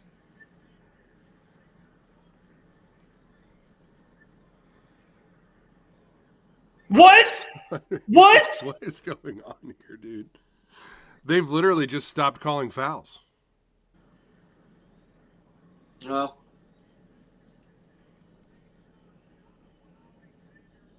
foul on Fremantle. Dude, I might have to. Man, I've never seen it this bad. I've never seen it this bad. let's see what Twitter thinks. I've never seen it this bad. If we don't walk out of this, one, Miller should say something to get fined. I've never seen it this bad.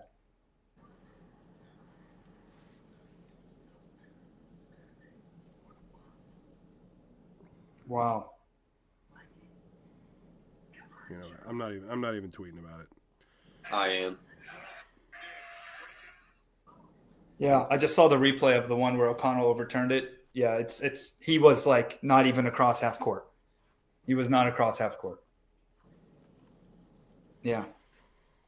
I mean, how can a referee that's known for this type of stuff and questionable call, how do you not find someone to be better at their job? It's gotten to the point where it's becoming like blatant. Like we know what you're doing now. You're giving St. John's every opportunity to win this game. Like you think at some point it swings the other way. Like, you know, they do a better job of hiding this stuff. This is very blatant. Roy, you should tweet at Frischner and tell him submit all of this. Submit all of those videos. Whatever he's keeping, submit them all. These are fireable offenses. These are fireable offenses for these referees. What we need is referees to do post-game press conferences and be like held accountable in a public eye. You know what I mean? I'm literally tweeting that. I am writing that out as we speak. Yeah. Because think about, like, if you're a coach or a player and you make a mistake that costs your team the game, they're going to ask you about it. You're going to go through hell for it. You're going to get roasted on social media. People are going to hate you until the next game. If you're a referee, like, you can change the impact of a game. You know what I mean? Like, you one or two calls if you miss, whatever. But whenever it's something like a performance like tonight, like, you can't just like, oh well, they're human. You know what I mean? As fans, we always say it's referee. We do that. I'm telling you tonight, I very much so out of any night am believing that they are allowing them opportunities to stay in the game. Like they are. They're just allowing it to happen. And I'm trying to what is St. John's hat? Like, they're not. What Patino is not who he like. What do they have that they deserve all this? Need all these calls? What do they got on us? I don't understand. Like, Miller never gets any of this ever. Yeah, I don't know, man. It's disgusting. I mean, and I hate that we're sitting here talking about. I hate that these guys are talking about this, but it's like, it's blatant. It is blatant. And St. John's has the lead now. God, get out of the corner, man. And a bigger lead now. Oh, my God. And I told you. And now Swain's hurt. They I told you someone's gonna get hurt. I told you someone was gonna get hurt. He rolled his ankle. I told you someone was gonna get hurt.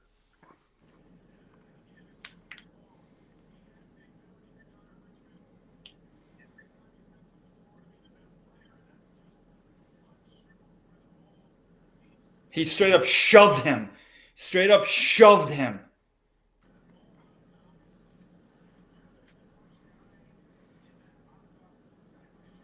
Straight up shoved him.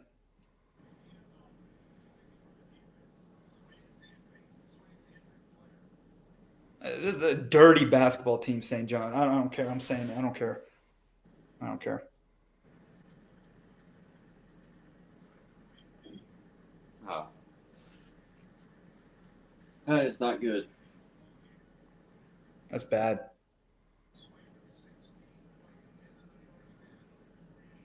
It's Foster inbounding to Conwell in a tight 2-foot corner is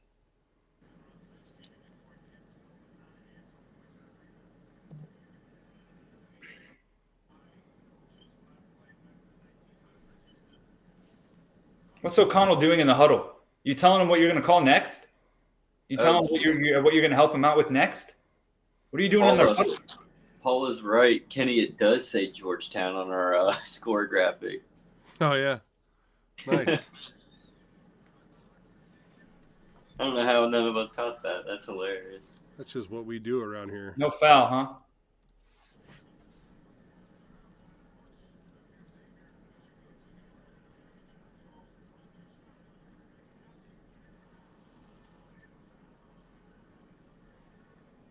Screw off, dude. So what happens if, what if one of the Xavier players or Sean Miller? I changed it. It's better now. It says St. Fouls. Oh, nice. It's perfect. What if someone files a restraining order against Brian O'Connell? Was he allowed in Centos? I don't know. Come on, Conwell, drain. There we go. Yeah.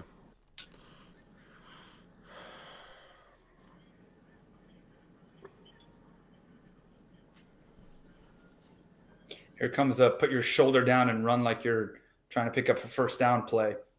That's a good play. I wonder if they practice it.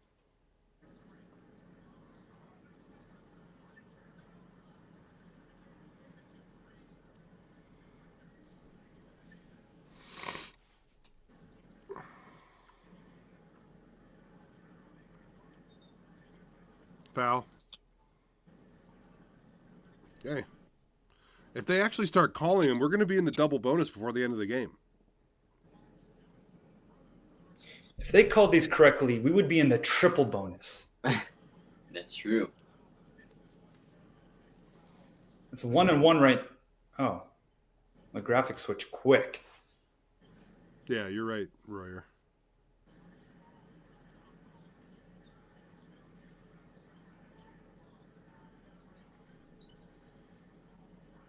Come on, baby. Mm-mm. Oh, no. You're back. Oh, Put it in. yeah. Nice.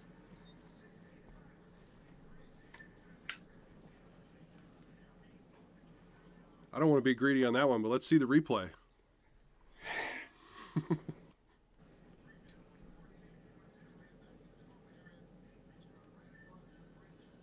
Royer I feel like with Fremantle, if it's weird, it's going in. If it's a normal shot, it's not going in. He makes the most weird form shots I've ever seen.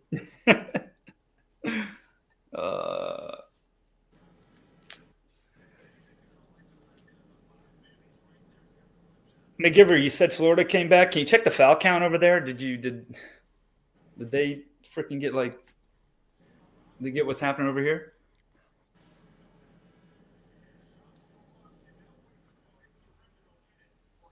I love Sean in the huddle. His eyes, I see flames right now. I see flames. Not a single blink either in that timeout. I didn't see one blink. I was hoping for at least one cough. Dude, Sean coughs more than he blinks. He's the only person without some sort of disease that does that.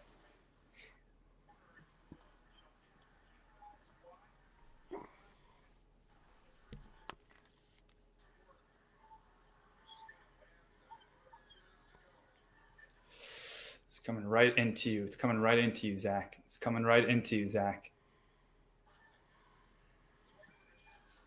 It's coming right to. Okay.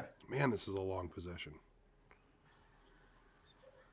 Don't foul. Travel. Okay, I knew he did something illegal. I know he did something illegal. Oh, quit complaining. You got 45 calls today. Yep, he caught it. Dribble. Yep. Oh, Oh, God. Dude. I wanted to see that guy just ran straight through his line on defense with his back to him. Hit him with his arm on the way through, got back in front of him, and they're just like, wow, good defense. I want to see the bruises on Conwell and McKnight after today. Shot clock. Step back. Hit that. Push, stay here. Oh, yeah. Push, stay here. Do this thing. Do this motion. Give me that. Oh yeah. Do you have a little boo boo on your lip? Yeah, like calm down, Kadari Richmond. Calm down. No, what did I do? That's exactly what he did to Swain. That's the reason Swain's sitting on the sideline right now. What did I tell you? They don't call any of it. They're going to get somebody hurt. The bad news is Jerome Hunter shooting free throws. Oh, we're good.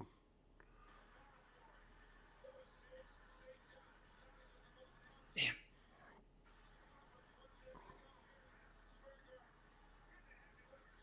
Don't foul.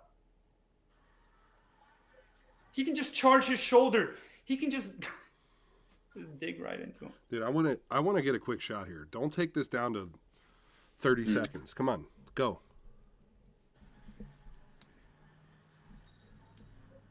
I'm out, Sean. I'm out.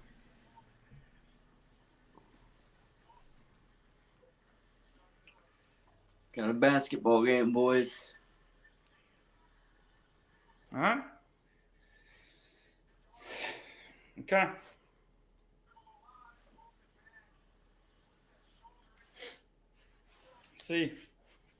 Let's see. It's a tough shot by Kadari Richmond. Where is he? Seton Hall, right?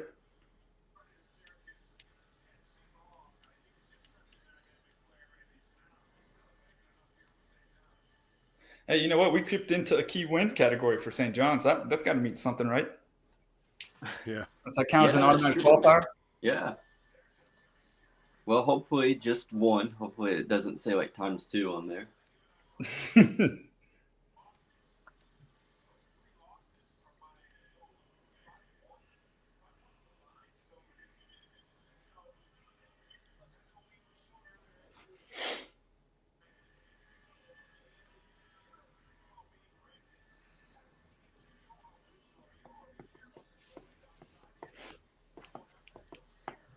They've made their last 7. Wow. Good for them. One timeout left, yes. Each team with one timeout left per source. Wait, did Hunter ruin our perfect free throw streak? He did, yeah. Yeah. Jerome, come on, Jerome. However, was that Xavier's first trip to the free throw line this half? We were 10 for 10 at halftime. Okay, so and he shot one. There was the and one that Conwell had, and yeah. Get your hands off him, dude. Oh my gosh, dude! And he says that's the ball. That's the ball. Don't worry about the two guys that hit him. Get it. Wow. This is the shit I'm talking about. I don't understand why we're taking this clock down to 32 seconds. I don't get it. I don't think that's the shot that Miller drew up. Oh, God.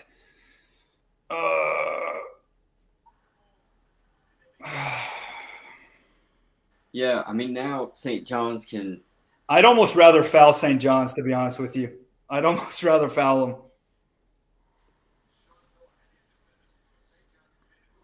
Well, I mean, dude, Kadari Richmond is a monster.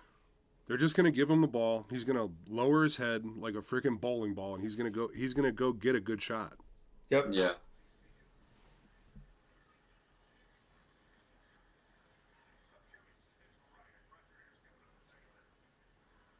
Xavier on Big Fox Saturday.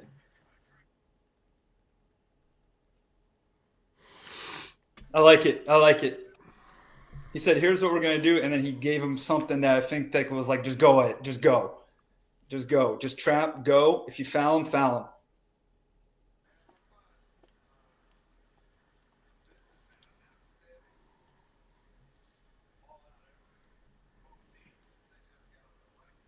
$32.6. What a terribly officiated game. Dude, it's taking them this long to figure out where the clock should be. They It's at should be- 32.2. Like 32.6. Like, boom, you see it, let's go. Yeah. They should be fired. Fire, like, Starter King. Yeah. StarterKing.us. They're huddling. Promo code Roll Blob. They're huddling. They're like, I can think of a good reason they're huddling. They're to light a thinking, fire right now. what scenarios could we give them here? That's what they're saying. Let's go. Come on, boys. Come on. Give me a stop. Give me a stop.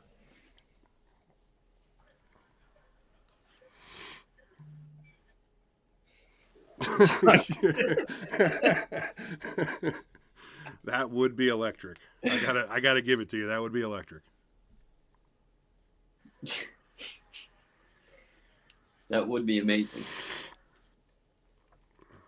One time out, they have possession arrow.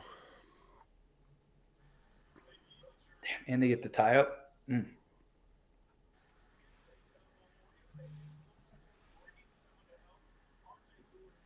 Come on. Come on.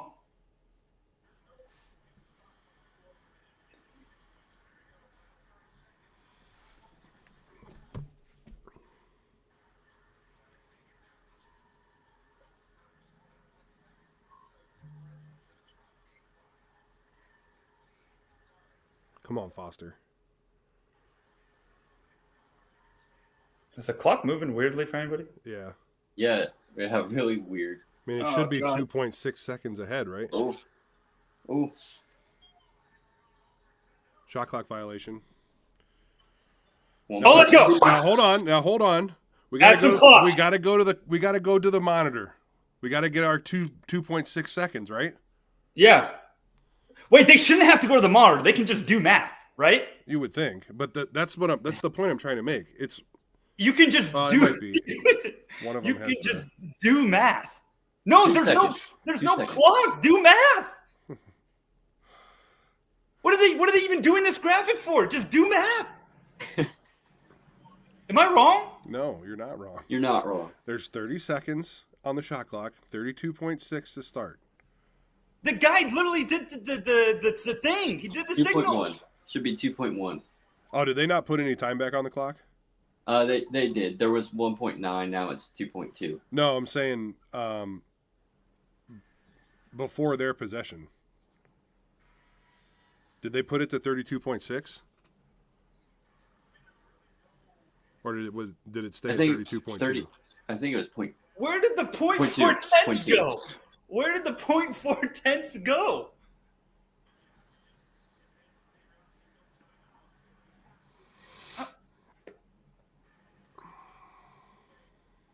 I'm so confused. I'm so confused. This game has just too much for my brain. Oh, let me guess. The home run pass that's worked never? Till the night. I don't think it could be at half court because it's not after. Wouldn't it have to be after a make? I don't even. Do they even do that in college? I don't even know.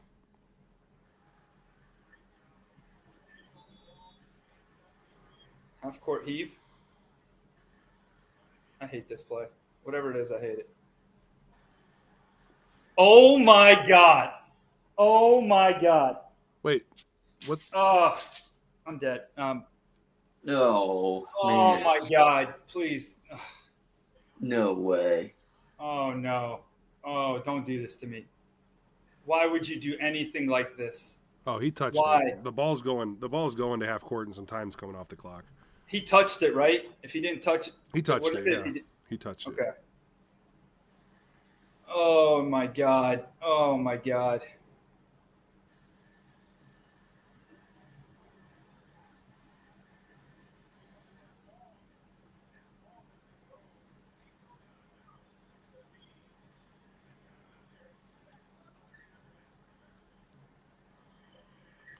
Oh my God! Why are you please tell throwing me the he ball? touched it. Why is the ball being thrown to the sideline anyway? Please tell me he touched it.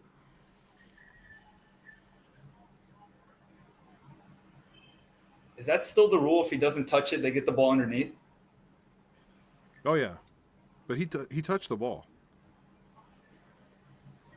Who are you saying touched the ball? The Conwell.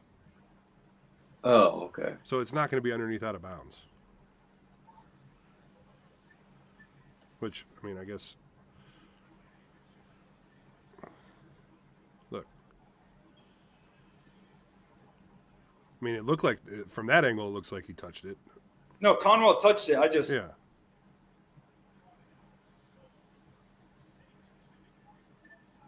So they get it there. They don't get Yeah, Royer, that's what I'm saying. Throw the ball at the backboard and see what happens. I mean, I guess that's a tough throw to make, but throw it to the top of the key. Don't give it a chance. If that's what you have drawn up for that, it is to look like I don't think anything was drawn up. I don't think anything was drawn up. No, there was definitely something drawn up. Miller almost broke his clipboard.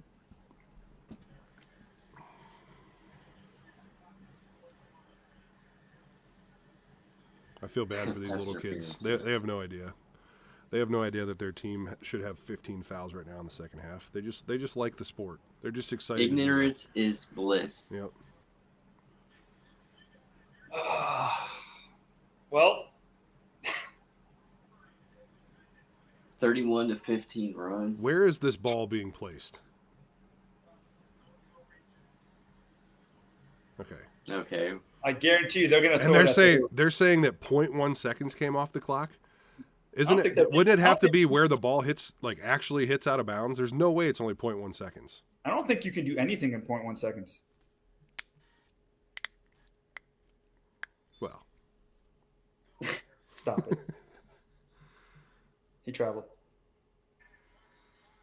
No foul, right? No foul. No. Wait, 3 more seconds. He just fell down. Wait, 3 more seconds. God.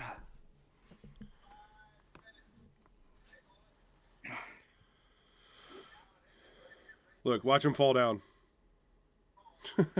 That should be a technical for flopping. Can you imagine that's how the game ends?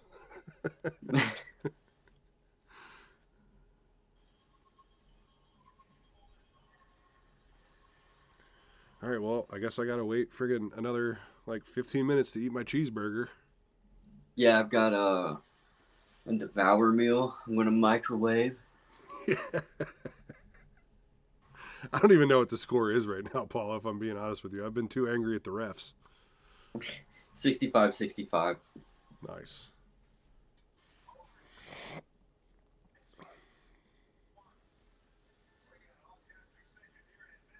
I can always count on Paul to keep me honest.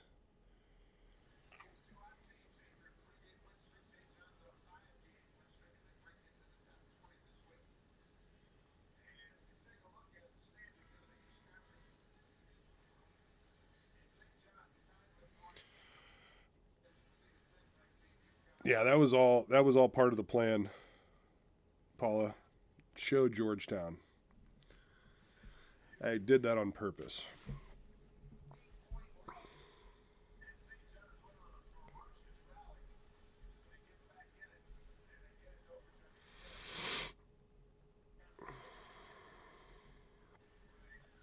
How much did Creighton beat DePaul by last night?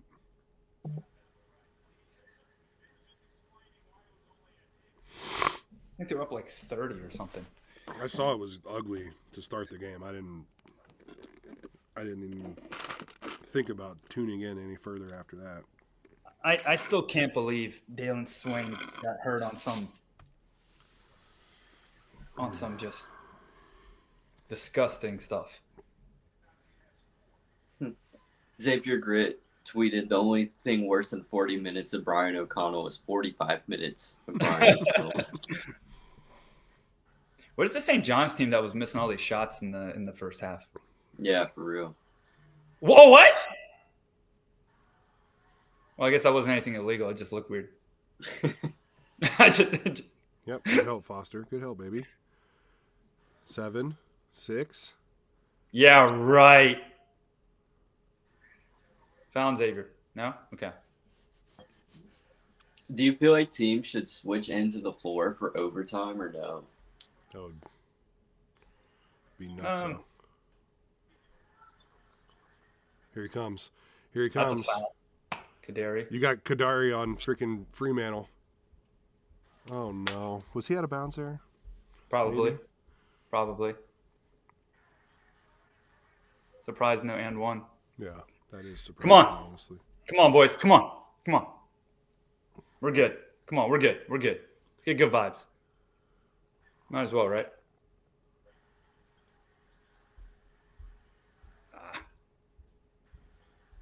Dude, he's holding McKnight on every turn.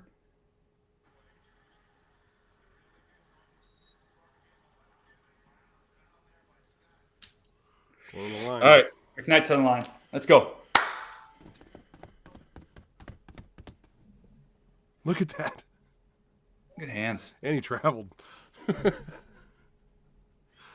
Oh, goodness. Come on. I mean, I don't understand how you don't catch that ball as Fremantle and have your forearms as pointy as they can possibly be. Like, if they're coming in to grab that ball, reaching through like that, like, they should be getting hit in the face with your elbow. Yeah. Yeah.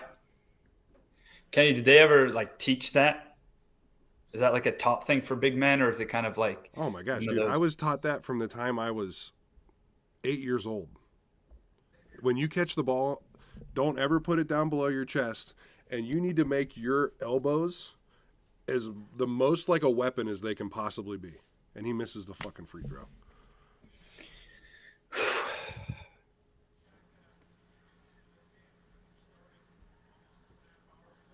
Gotta be fucking kidding me, dude.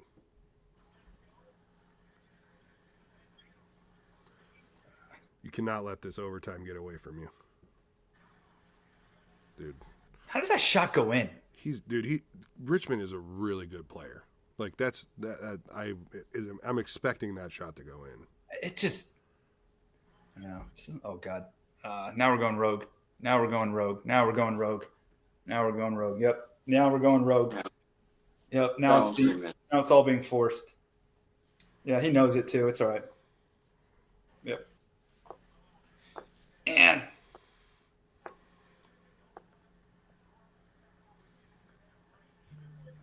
they haven't. I don't think I've seen them miss.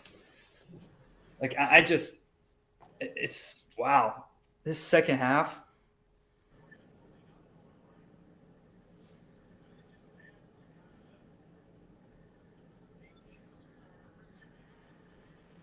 Wow.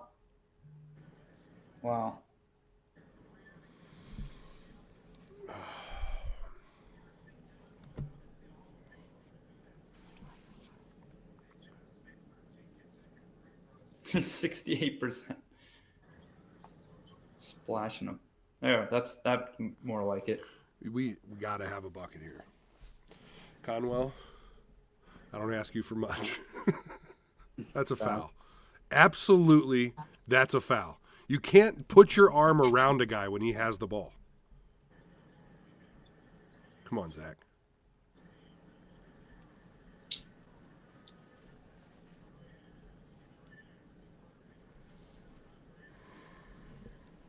Dude, 7, just go get the ball. Go get the ball.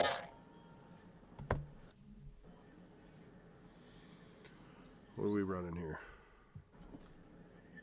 Come on. Yeah, he touched it. Fremantle didn't touch it. I can tell.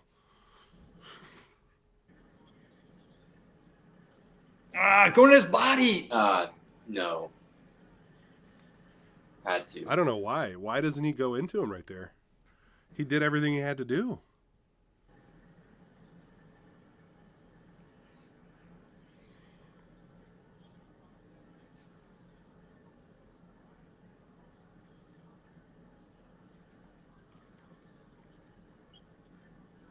Traveled.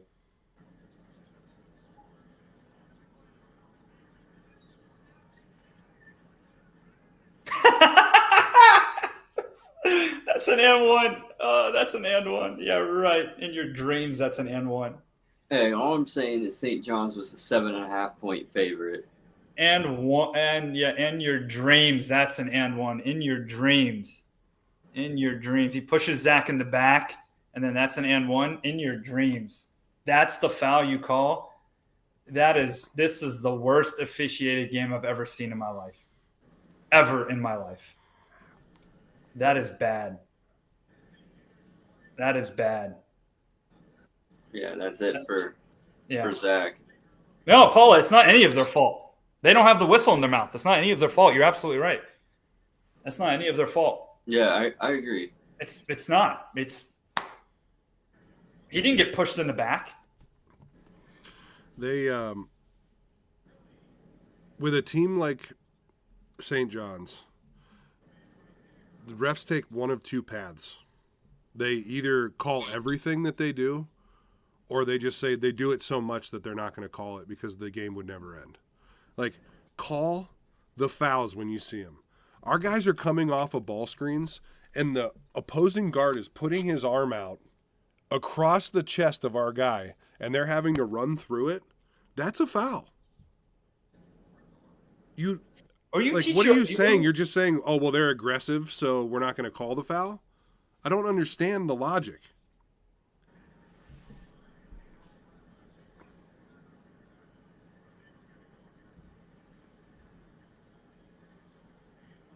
Look, let's I heard a coach once say that if that happens with the arm like that, you run through it so they feel it. Yeah. So they don't ever think about doing that again. And one.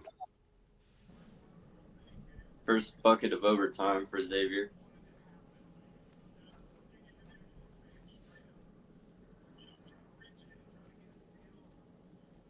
Nice job, McKnight. Good move.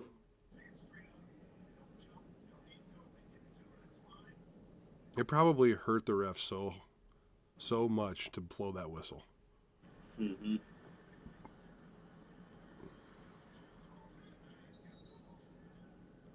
What are they calling here? No, timeout, Sean. Sean. Okay. Yeah, I know, right? It's like violation. Technical foul, maybe, on us for yelling at the refs from here. All right, 2-possession game, boys. 3 stops in a row, we win the game.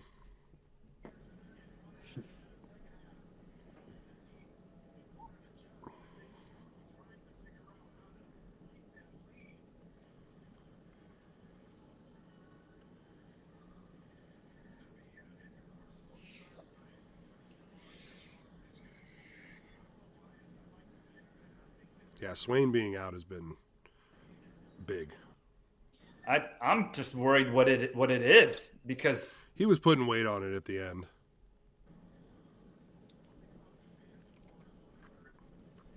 He's definitely feeling it tomorrow.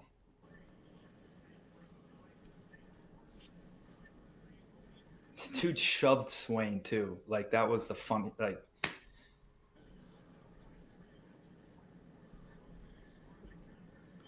No. You think they're gonna come out in full court press right now? I mean, do you need to? I mean, you got to look at it from the perspective of how many possessions you need to win the game. You need 2 possessions. You need 2 possessions to tie the game. Yeah. Would you 3/4? What? Would you or 2/3, whatever it is? Would you press until they cross half or? Dude, I don't know. I mean, we'll see. I think that Miller will come out in a press. Like forcing a turnover right here extends how many possessions you get, you know?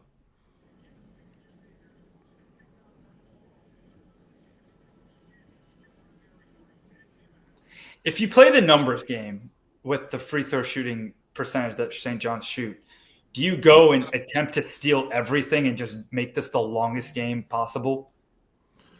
Yeah, I mean, I think that you're in a position already where you don't want to be like, play defense, let them take it down to a minute 9.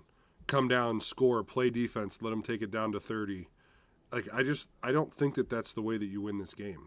I think you try to reach for everything. I think you try to reach. They're coming out to press. I think you try to reach for everything.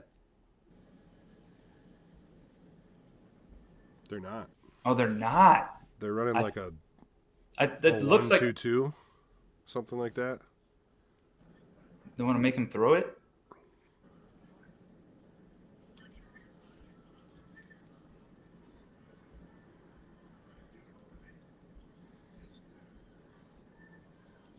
I mean, you almost foul Zuby right there. Oh, that's back. That's us. See, that's why you don't foul right away, Kenny. In this economy. No, I mean, yeah, of course. But I'm just saying, put Zuby on the line. What's he shooting from the free throw line? 68%? No. I'm just because that.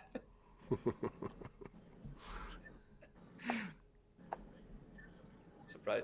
How about a 3?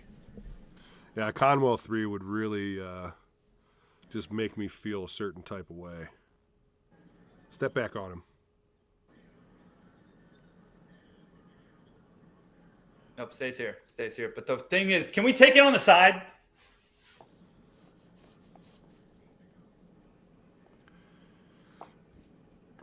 Can we take it on the side? Can we elect? That's a foul. Dude, I mean, it's just ridiculous. He has Look at his chest. He's No. Dude, okay. Even before that, he has both his hands on him. Good job, Hunter.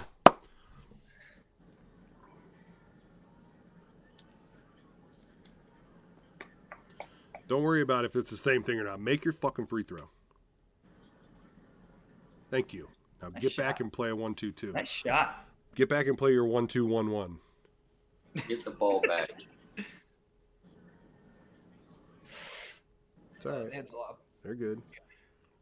Go. You got to attack. They're going to play it out. Okay.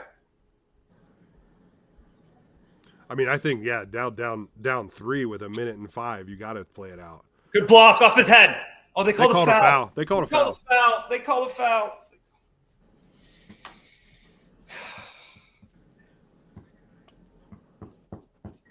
Let me see. Oh, I think Foster got him on the arm. So it should be on the floor, 101. No. If Foster got him, that should be on the floor.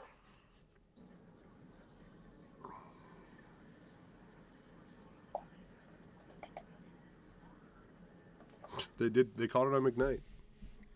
I mean, that's like he had his whole hand and this on the ball. Rebound. Whoa, foul. Nice rebound. Go ahead and call it. You can call it. You can't just let him keep reaching with no repercussions. Nice you can call that a foul. Oh, that's tough. Wow. No. Probably it, boys.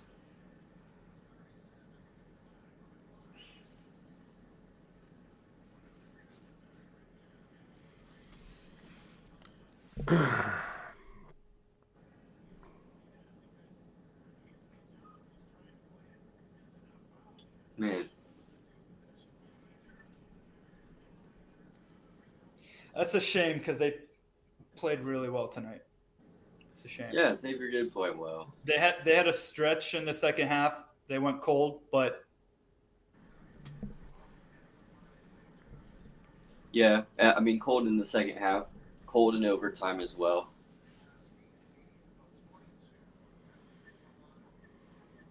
Yeah, but we know why they went cold. But yeah, it's a shame. It's just not like what do you like if you're Miller? What do you tell your guys? Right? You don't want to use the excuse. What do you tell your guys? Dude. Oh my gosh, man. These guys, dude. Whatever. All right. Here's my conspiracy theory that it's probably not true. It's just my conspiracy theory is that, okay, St. John's was a 7.5 point favorite. Xavier was blowing them out. Then we start getting all of these questionable calls. Okay, the game gets tied. It goes into overtime. The only possible way St. John's covers is if they go to overtime. They force overtime. Who's paying who here? Who knows, man? A bunch of people are making money. It's a 7-point game, dude. McKnight makes that layup. It's a 2-point game with a minute to go. Going to his body.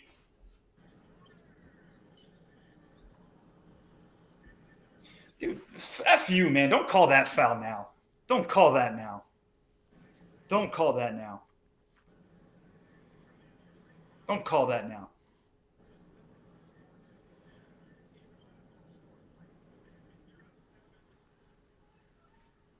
Don't call that now. Don't call that now. I'd argue that's good defense. Don't call that now.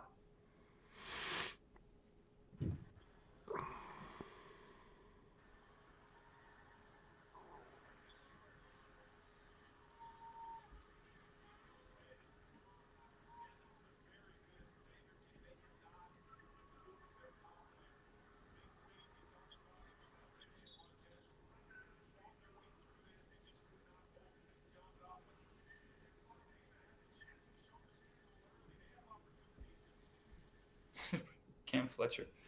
Go hack somebody. Go get someone back. Never mind.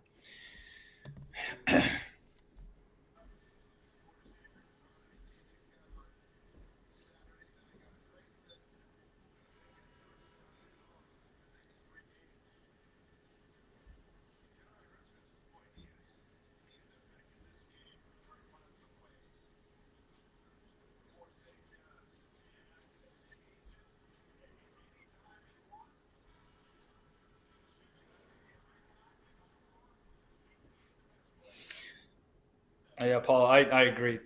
St. John's will not. They won't make it past because they won't have this referee crew to go with them. And secondly, they just know they don't have an outside shot. You can't. The way St. John plays is perfect against Xavier because we can't. That's not our strength. Look at Miller. Look at Miller.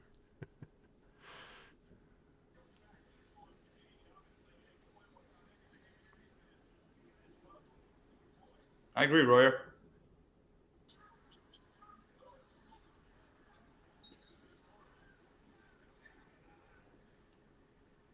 I'm telling you, we've got UConn, we've got the two Creighton games.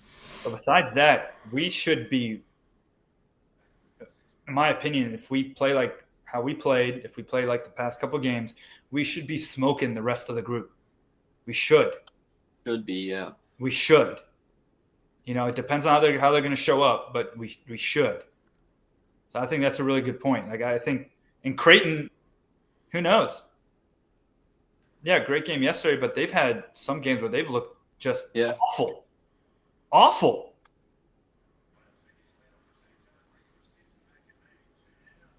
Paul, I'll give you credit. I don't know how you can get on there on a time like this. They're talking about NIL right now.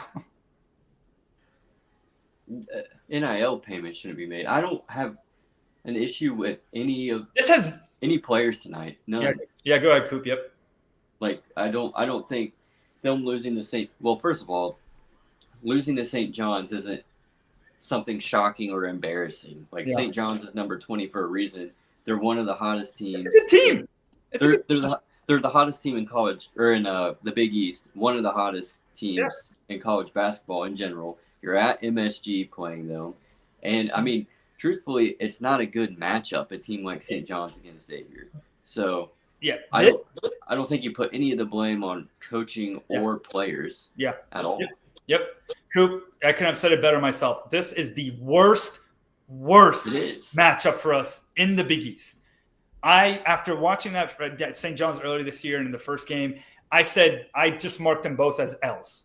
Like, this is for our team. We do not play that style, and that's fine. We don't have to. That's fine. And and honestly, like I hate being that guy in the chat. You guys probably hate hearing us talk about it, but yeah, the influence, the way this game was officiated, allowed St. John's to get back into it. Did we miss some layups? Yes. Did we take some bad shots? Yes. But you should be allowed to and not have to worry about every other way down the call. But besides the fact, I don't think the team Xavier played bad enough. I don't think the players played bad enough that I'm concerned for the rest of the way. St. John's is gone. You don't play them again. Okay. UConn, I think we match up well with. Creighton's a coin flip. Everybody else is beatable. Everybody else, we can certainly, I could see us winning all those other games. Will we? Probably not.